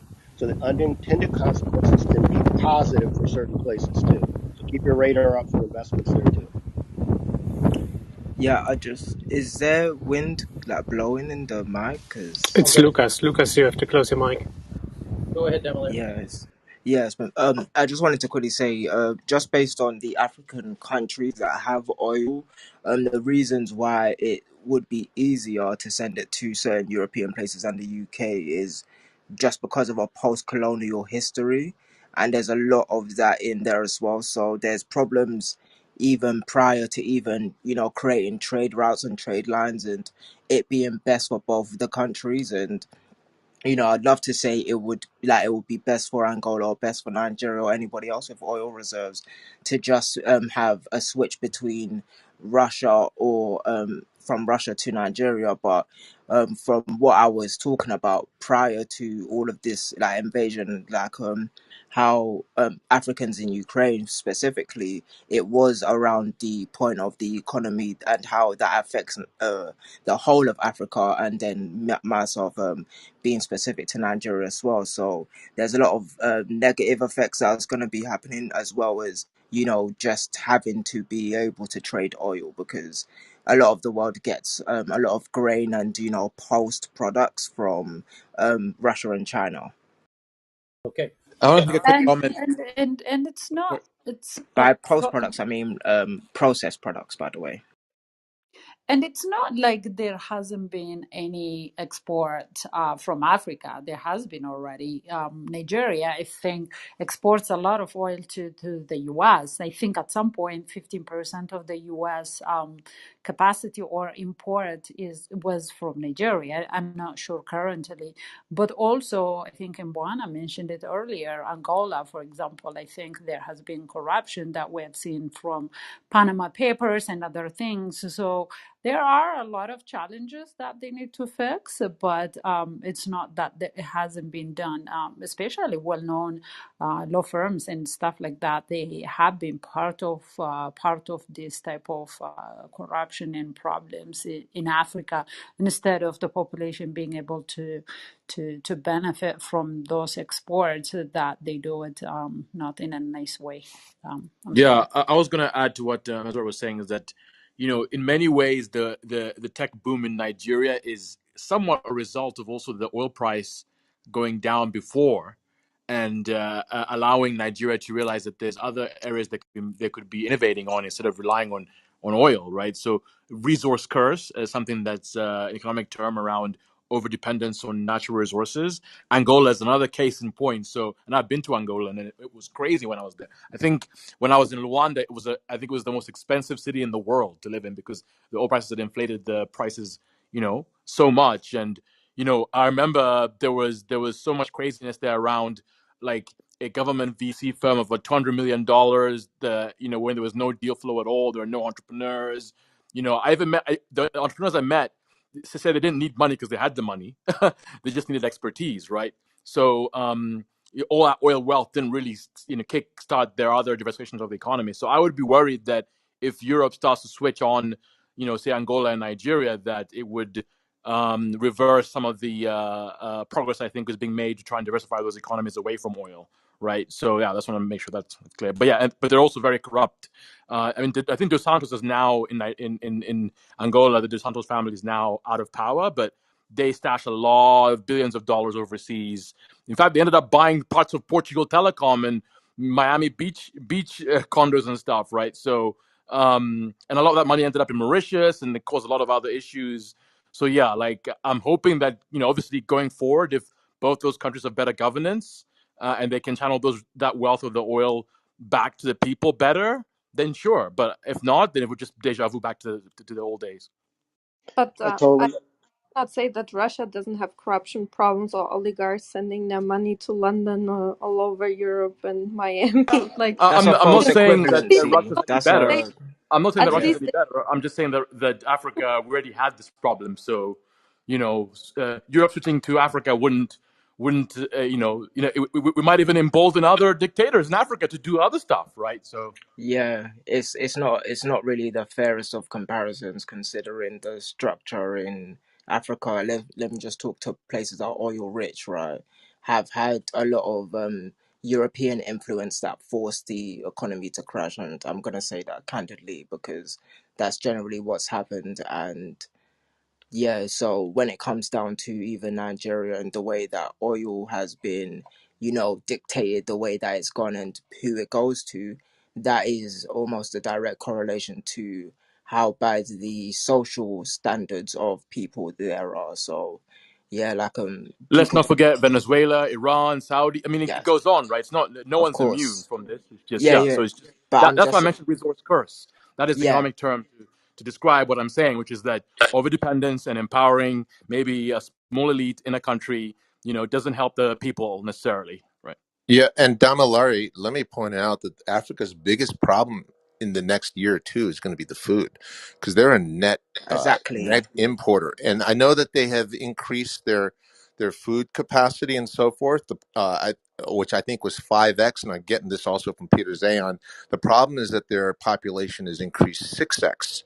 Yeah, but do you So know why they're a net importer of food? Because many of these countries used to be self-sufficient. Take a guess why they are now a Yeah, net importer of food. because a ton I of think free it's food. because of urbanization. You No, no, take no, people It's out not, from the no. I'll tell you.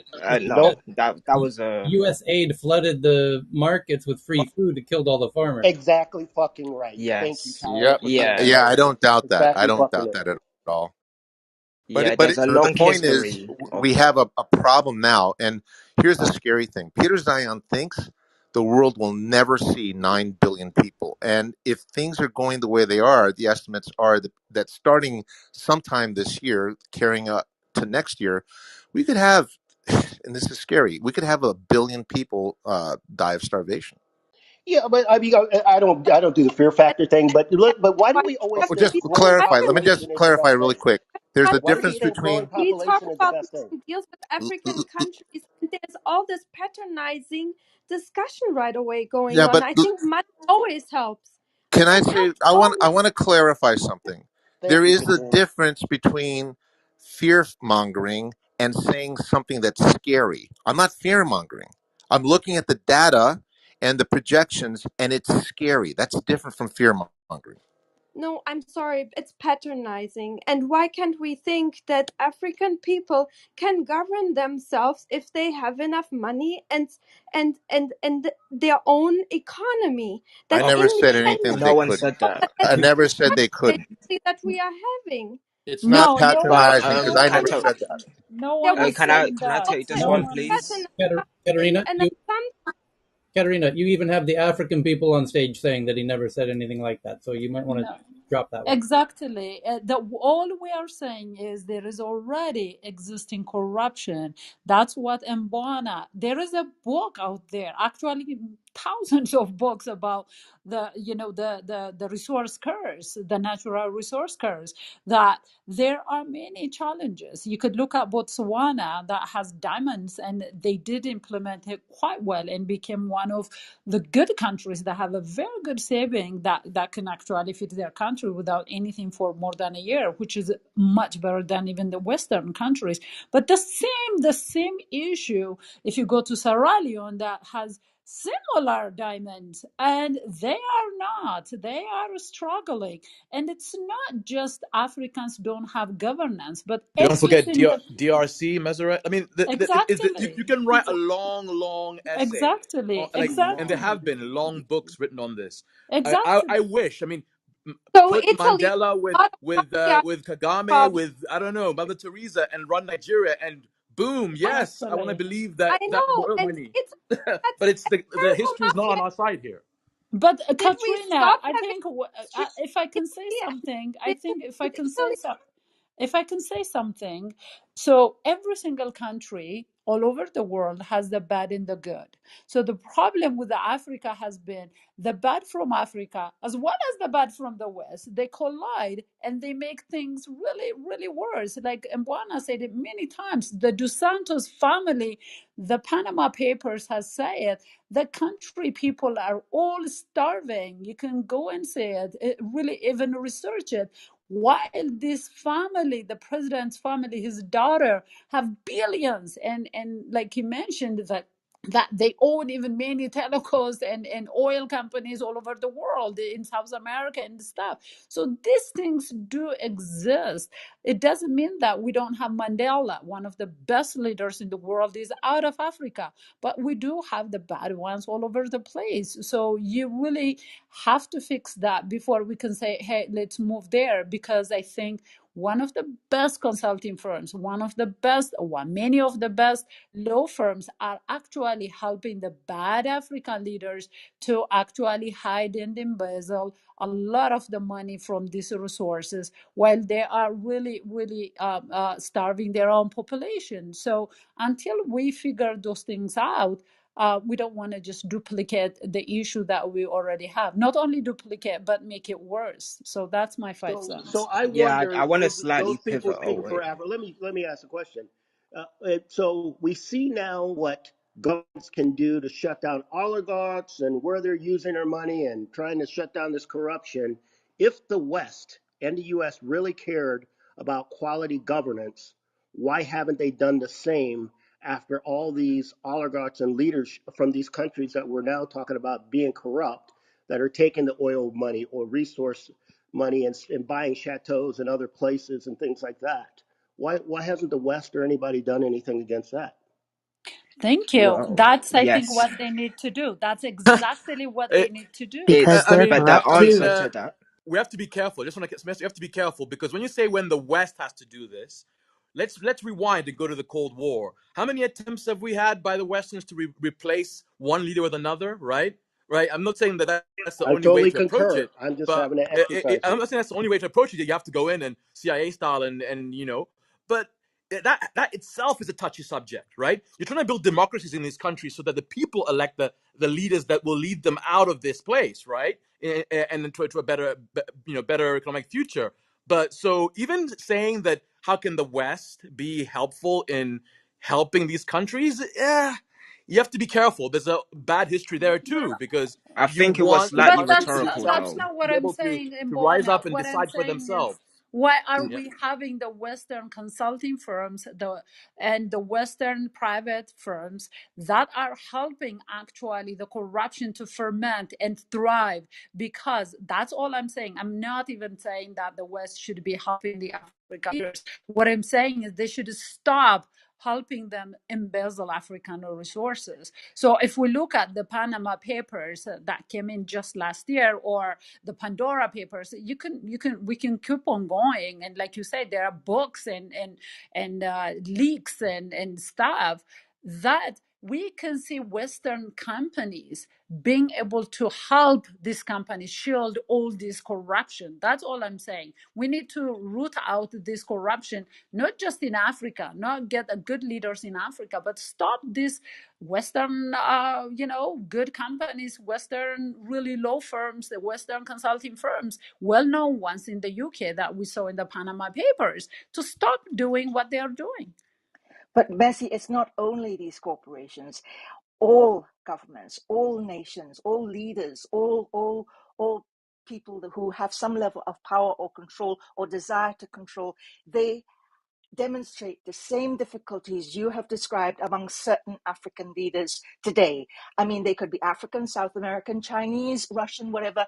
They all possess the same destroying, debilitating, dehumanizing greed for power that then brings the money in, and they manipulate. And who suffers? The people. Whether they're African, Chinese, North American, we suffer because we allow, in this democratic world, we allow these leaders to come and exploit. Now, can that So be right? so my thing has, look, I could care less whether country is democratic or not. All I care about is good governance, quality, safety, security, commerce.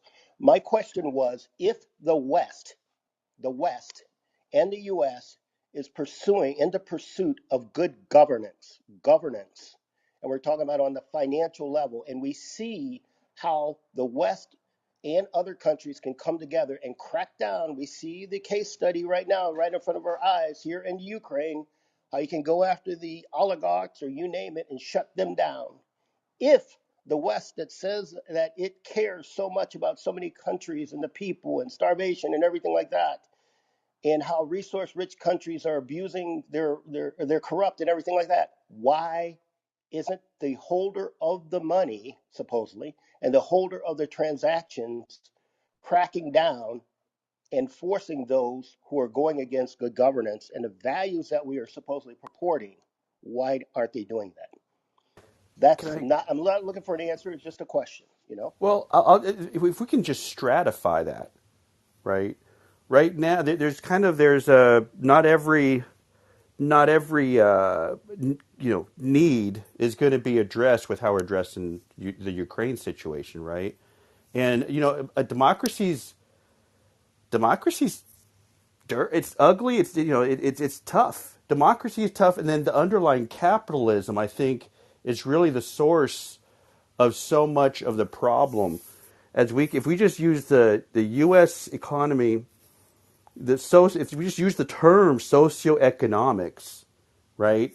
And if we put that or put that in the middle of the conversation, it implies that there's at least a consideration of the social impacts of our economic decisions, of our economic structure, of the corporate power, of how the government works with the private sector, right? Socioeconomic. But the thing that's happening now is time is up on the climate.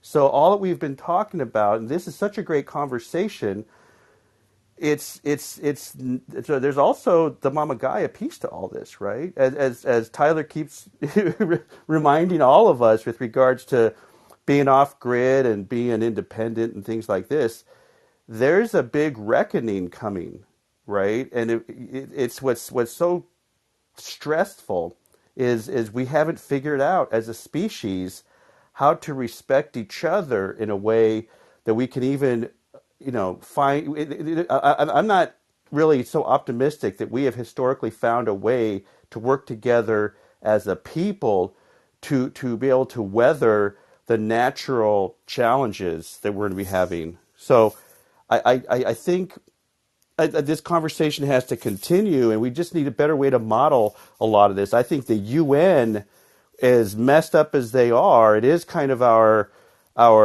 it's really messed up, right?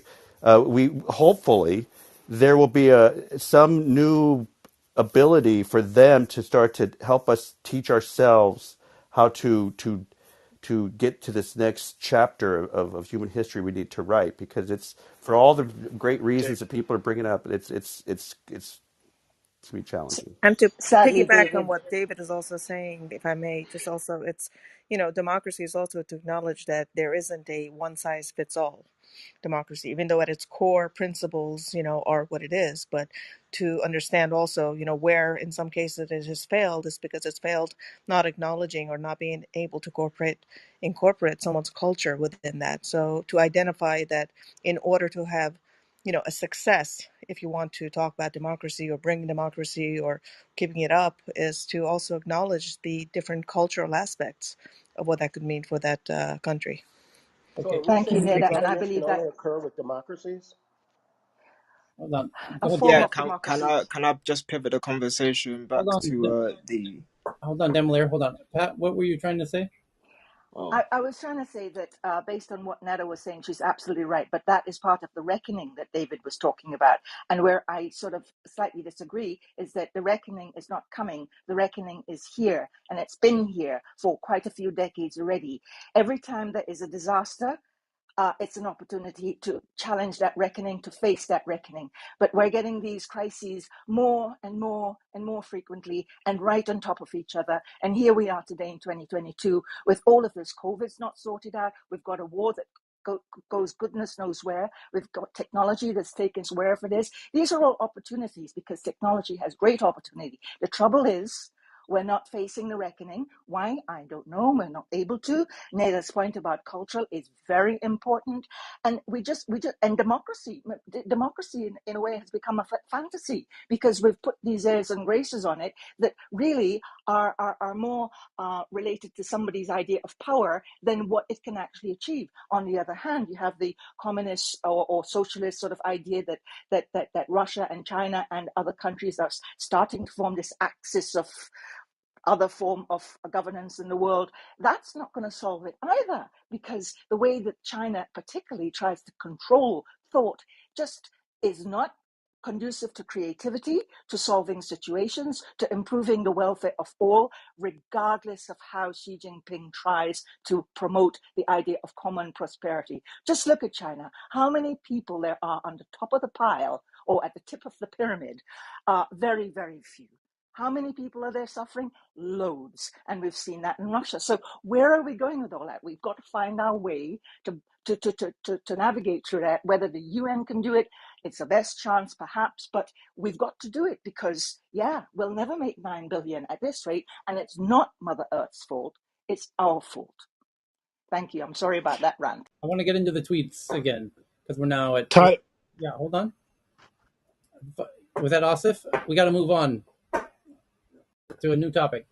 So both the U.S. and Japanese governments are both simultaneously today urging crypto exchanges to act in line with sanctions against Russia. Japan has urged, and the U.S. has urged, crypto exchanges not to process transactions involving crypto assets subject to asset-free sanctions against Russia and Belarus, because they know that that's where the Russians are going to go, and they want to, and that's going to allow them to some extent, circumvent the sanctions, and they don't want to see that happen. They want to make sure that they're not able to do that, but everyone else is going to be able to participate, but not you guys. Interesting. And the next one is from the New York Times, from Jeff G. And it's a profile piece of Ukraine's youngest minister, the technology minister, Fedorov, is got a big profile piece in the New York Times. The title says, Shaming Apple and Texting Musk. A Ukraine minister uses novel war tactics. And he has turned technology, cryptocurrency, and social media into modern weapons of war. And we said last week that this guy is going to earn his place in the history books for how he's doing things. is a total game changer that is changing the face of conflict for the history books, and it's unbelievable what Ukraine's been able to do under this particular minister's leadership with how Ukraine's handling the social media side of things is really unprecedented, and no doubt will be copied going forward. And the other articles is kind of to that point about the journalistic aspect of what's going on. A New York Times photojournalist named Brent Renaud was killed doing photojournalism, although from what I understand, he did have his New York Times press pass on him, but he wasn't necessarily doing a story for the New York Times, and that might confuse people who don't know how journalism works, which is video journalists, photograph journalists, and even pen and paper journalists often will cover stories for multiple outlets, as they're called. And even though he might have his New York Times press pass, and he might be doing a piece for some other public, Al Jazeera, for Christ's sakes, he could be doing for tons of different outlets simultaneously. This is the business of being a journalist, by the way. So some people are getting I very... read, Tyler, that he was actually working on a documentary for the New York Times. Yeah, could be. My point is that the business of being in journalism is not as cut and dry as non-journalists might imagine it is. Where some people are trying to make the argument, some people are saying he's a New York Times journalist that was just shot by the Russians, and some are trying to say no, he wasn't working on a piece for the New York Times at the time he was shot, as if that makes any difference whatsoever. The nature of journalism is you're constantly bouncing between assignments for different publications often, and many of them are freelancer, independent contractor. Precisely. And nitpicking on this issue is quite a sad affair. So I would encourage people not to participate in that. The guy is a bona fide New York Times journalist. He often does his work for the New York Times. His press passes for the freaking New York Times. I really don't give a shit if the piece he was working on at that moment was an assignment for the New York Times, or if it was from, like I said, Al Jazeera or whoever. To me, it doesn't really much matter. The guy was there doing legit journalism and was murdered, essentially. And for those who don't know, the rules of combat is you don't shoot the journalists. That's a long-standing rule of conflict. So it's incredibly regrettable, and it's a sad... Tyler, can Yes. I ask something? Is this? I mean, I know there's been many wars, and is this common thing to happen, or is because I was talking to some people that said that this war is like particularly like gruesome, and I don't know, so I don't like, so that's why I'm asking. So this journalist thing, is that common that happens, or is this like a journalists, as you can imagine, who let me just paint this scenario for you so you can make the decision yourself. Journalists, when they're in conflict zones and the front lines, go to great lengths, as you might imagine, to signify themselves as journalists, so as to not be shot. Because if you don't clearly label yourself as a journalist on the front lines, you will be shot. So you can imagine how much care they take to make it abundantly obvious that they are a journalist. They're not concealing this in any shape, way, or form. They're waving big black and white flags. They have the word press written head to toe, as if their life does, because it does indeed depend on everyone around in the vicinity knowing that they're press at all times. And they're constantly yelling, press, press, press, I'm press, press, press, press, press, screaming it to save their own lives, right? Yeah, So saying your press will save your life. often, but by the way, this is not somebody from the Huffington Post or some blog, for Christ's sakes, right? This is an A-level journalist who knows exactly what he's doing. So he knows the rules of engagement, and I can assure you he didn't violate them or go in there flippantly. I can assure you people in those situations don't come anywhere close to the red line. Generally, New York Times journalists, this is very infrequent that they end up in a situation like this where you have a dead New York Times journalist or Wall Street Journal or Washington Post journalist. So it leads people to assume based that Russia may have targeted them, and until Russia makes a statement, and especially given, by the way, let's look at the bigger context for 2 seconds. Just a few days ago, Russia just banned journalism inside of Russia because they very clearly are going to great lengths to prevent what's happening to be seen in Russia. Great lengths, very great lengths. They just have a 15-year prison sentence for anyone who's got the audacity to show what's really going on. So, would they then shoot a journalist who's using video cameras to capture what's going on? You be the judge. That's terrible. Jesus. So, the and as much shit as I give the New York Times, and God knows I give them plenty of it, but not in situations like this. Not for 1 second. Not for 1 second. This is And yeah. and Tyler, what this proves to all of us is investigative journalism still has so much value. What we see all over the world right now, how Ukraine has been to galvanize, just in addition to the tech, that what you said, how they did the PR through social media, but the coverage on our TV screens, the people, the suffering, the refugees, and all that is through all these brave journalists going and covering it on the ground. It is not like anybody else just putting into some news on online and just retweeting or reposting or doing this or that. I mean, CNN has, for example, extensive coverage from every angle. So to me, it's like, as much as we talked about it earlier a few months ago, how journalism, how we have been, some of us, demonized journalism.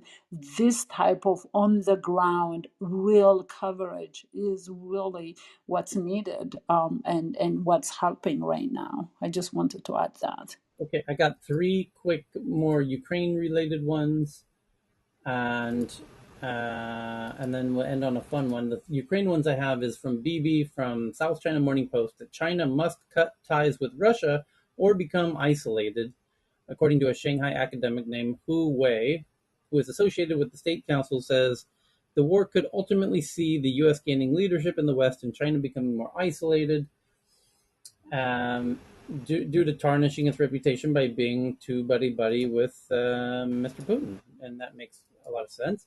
The next is from Thomas Tong, that demand for luxury bomb shelters is rising, not surprisingly, amid Russia's Ukraine invasion. Inquiries and demand for bomb shelters are on the rise amid Russia's invasion. Some firms selling premium bomb bunkers for as much as $300,000.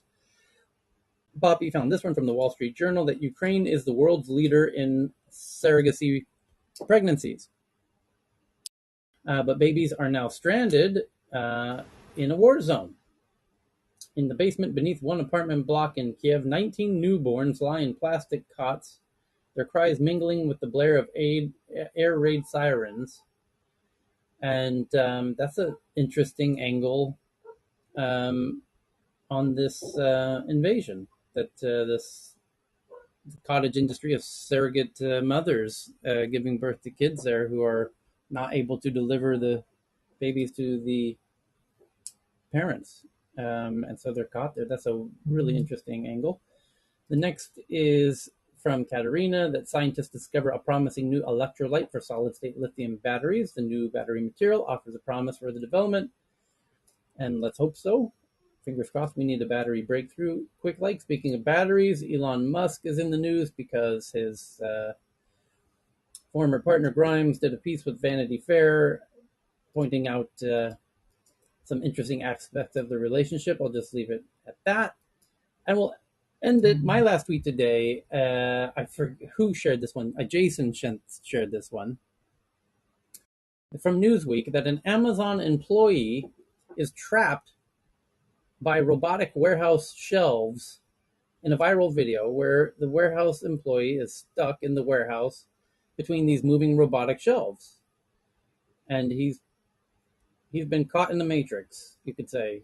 The robots have done him in. So there's a look at the future when the robots start fighting back at the Amazon warehouses, and I think we end And it there. today's Pi Day, Yes. 159 Pi Day. Okay. Well, we will meet again manana. Although we'll do it at the same time that we did it today when we meet tomorrow. It's already in the top of the clubhouse room. If you click on the title, you'll see the upcoming room. You can follow that. My apologies to everybody in Twitter Spaces. Apparently, the audio is just really bad over there the past few days. I don't know what's going on. Good to see you, Michael, and everybody. Anyone else have a parting word? Just on that last release, can we just say, Alexa, Alexa, let me go. Alexa, let me go. And Tyler, you can make the hour early or not? No, for tomorrow, no. But I think in the near future, very well might. We'll take a vote on it tomorrow. Oh, before we go, I need everyone on stage to vote on something very quickly. I was just approached by, you could say Clubhouse, although let me explain. I really want this to be a group vote. Clubhouse did an email intro to a PR agency. This PR agency works with Clubhouse, also works with other brands. I just had a call with the PR agency. They've asked me to host a room for a startup technology company that has an autonomous vehicle as their main product. And they want to do 6 different rooms, 1 week apart for 1 hour each. So it's 1 hour on a Wednesday and then 1 hour the following Wednesday for 6 weeks. So it's a total of 6 hours. And timing wise, it looks like it would follow Tech News Around the World. There might be a half hour gap, maybe not.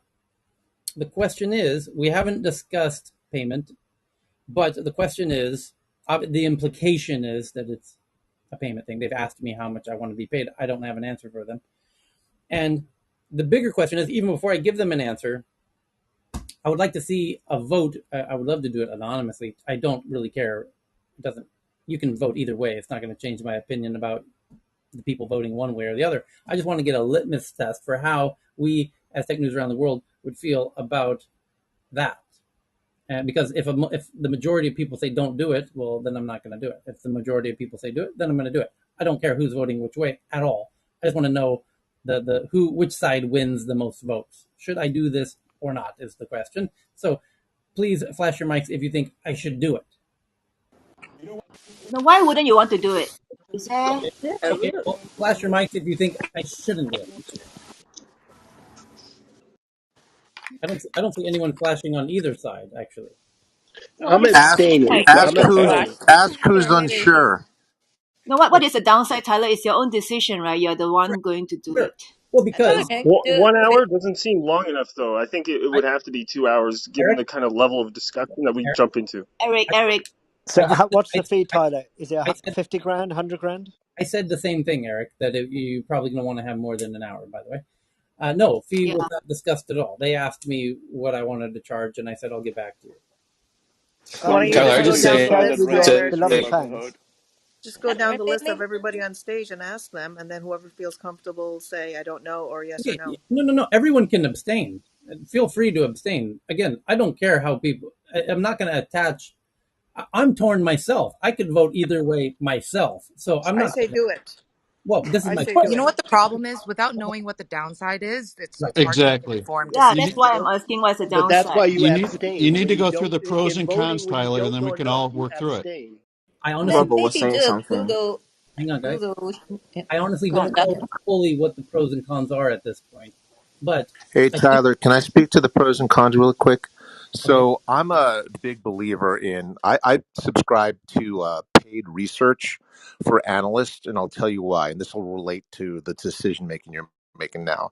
I have a family member who's a journalist, and when she was approaching, zeroing in on a story about a hospital's culpability to about their culpability for the death of a young man, the hospital started really leaning on the station to get her to move off the story because they were a big sponsor. By my paying for paid private research, they only make their money on the subscription fees, and their news is more pure. They're not tainted by anything political or by the sponsors. So if you could have assurances that there would be no blowback due to influencing the stories that you read, that would be very important. Yeah, the format. We don't even truly know the format of their session yet, but given what little information we have at this point, Can I uh, give in my 2 cents, Tyler? I just want to count Can I can I votes, get can I obviously, get in line? My Let Tyler finish. Yeah, because I cannot finish. because I want to see what the votes are without hearing the arguments at this point. No, we cannot vote because we don't have more information, Okay. Tyler. Sounds If like you're an going to vote, opportunity for you the next have the episode. option of yes, no, and abstaining. Usually, when you Yep. don't have what you don't know, you can abstain or say no. Correct. So you work for what you got. Yes. So we are not Um, flashing mic just now, right? So it's all exchange, right? Yes. If you, when I work with companies, Tyler, for different projects, I'm always, well, this time, I either if I'm going to talk about something, if they want me to talk about something in a good way, I don't do that if I haven't actually tested the product, obviously, and I actually think that it's good. Otherwise, I wouldn't. But as otherwise, if I mean, as long as they let you talk about it as without any restrictions. I mean, but so that we can actually have our own opinions. I think it would be, but you have to make that very sure, clear for them in that case, because I, people here is definitely going to have mixed opinions about things. yeah. That's a If great Tyler, point the because only when you thing. get into the details of this and we start picking it apart, is the sponsor going to say, is this cross the line, Tyler, for you to go from being a moderator and being basically neutral in Switzerland in these discussions, or is there an unbiased, is there an implied biasness then that comes into the discussion because of the fact that it is a sponsored discussion? This is right. John. I'm done. Yeah. I I'm was just I was don't want actually to going to say mess that. exactly what Jonathan also said, and that if there's no conflict of interest for you and anybody else that you represented or invested in other companies that are similar, if there's no conflict of interest, why not do it? As long as if you're being asked, I know that they're hosting it, and this is coming in from the PR's perspective, but if you're being asked to host the questions, then why not for you to do that? Because you're great at it, you know exactly what the industry and what the consumer's mindset is.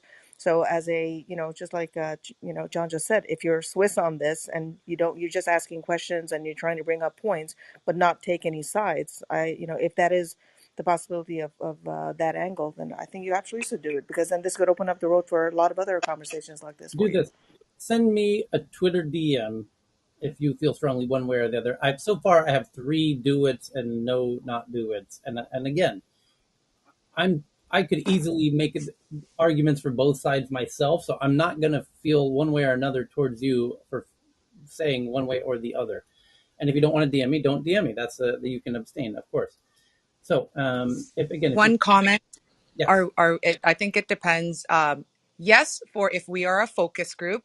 No, if we are an advertisement. Does everybody share the sentiment? I think that's a that's good. where I've Yeah, compressed. no, it's on their club with their audience ostensibly. So it's not they're not trying to pull in this audience. You're not trying. They're not On trying. their cloud with their audience. So it's just Tyler doing a show for them, right? So it's all up to you. It Correct. doesn't affect us.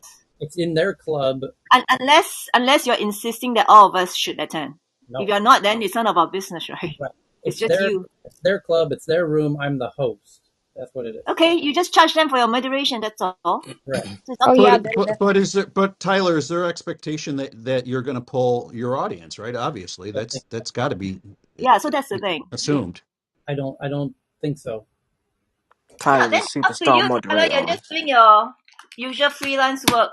Who can? You know what though? I No, also this. want to strengthen that Tyler does have a brand for being impartial and open. So, if So you that's don't up have to to him, right? be biased, I think it's great. Yeah, and Tyler And runs if his tag me up, right? I mean, it's up to him to run his own Okay. style. I got three And more if duets. we do go there and join you in that Oh, No, are room, we all Tyler, we DMing can conquer it. you? Where are we I will DMing say, you? Tyler, Okay, it's I up got. to you. We're at seven, Omakase Cheryl. I have now 7, 8, 9 duets. I have no don't do it yet, so it's seeming pretty I clear. can't DM, but I say do Hey, it. hey, Okay. Tyler, the only thing I turn down is my collar. So I say do it as a pure capitalist. Roll with it. Okay. Well, let's hope they have a big budget. So, I'm puzzled why you asked us in the first place. all right, I that's it. respect Yeah, that you give did. them your public That's what's speaking awesome fee. about Tyler. Yeah, we'll meet again, Mignon, at the same time. So thank you, everybody, especially for the personal question there at the end. Blessings. Yeah, and Thank you, Tyler. Thank you, everybody. You're a rock Is star. Take care, Peace. everyone.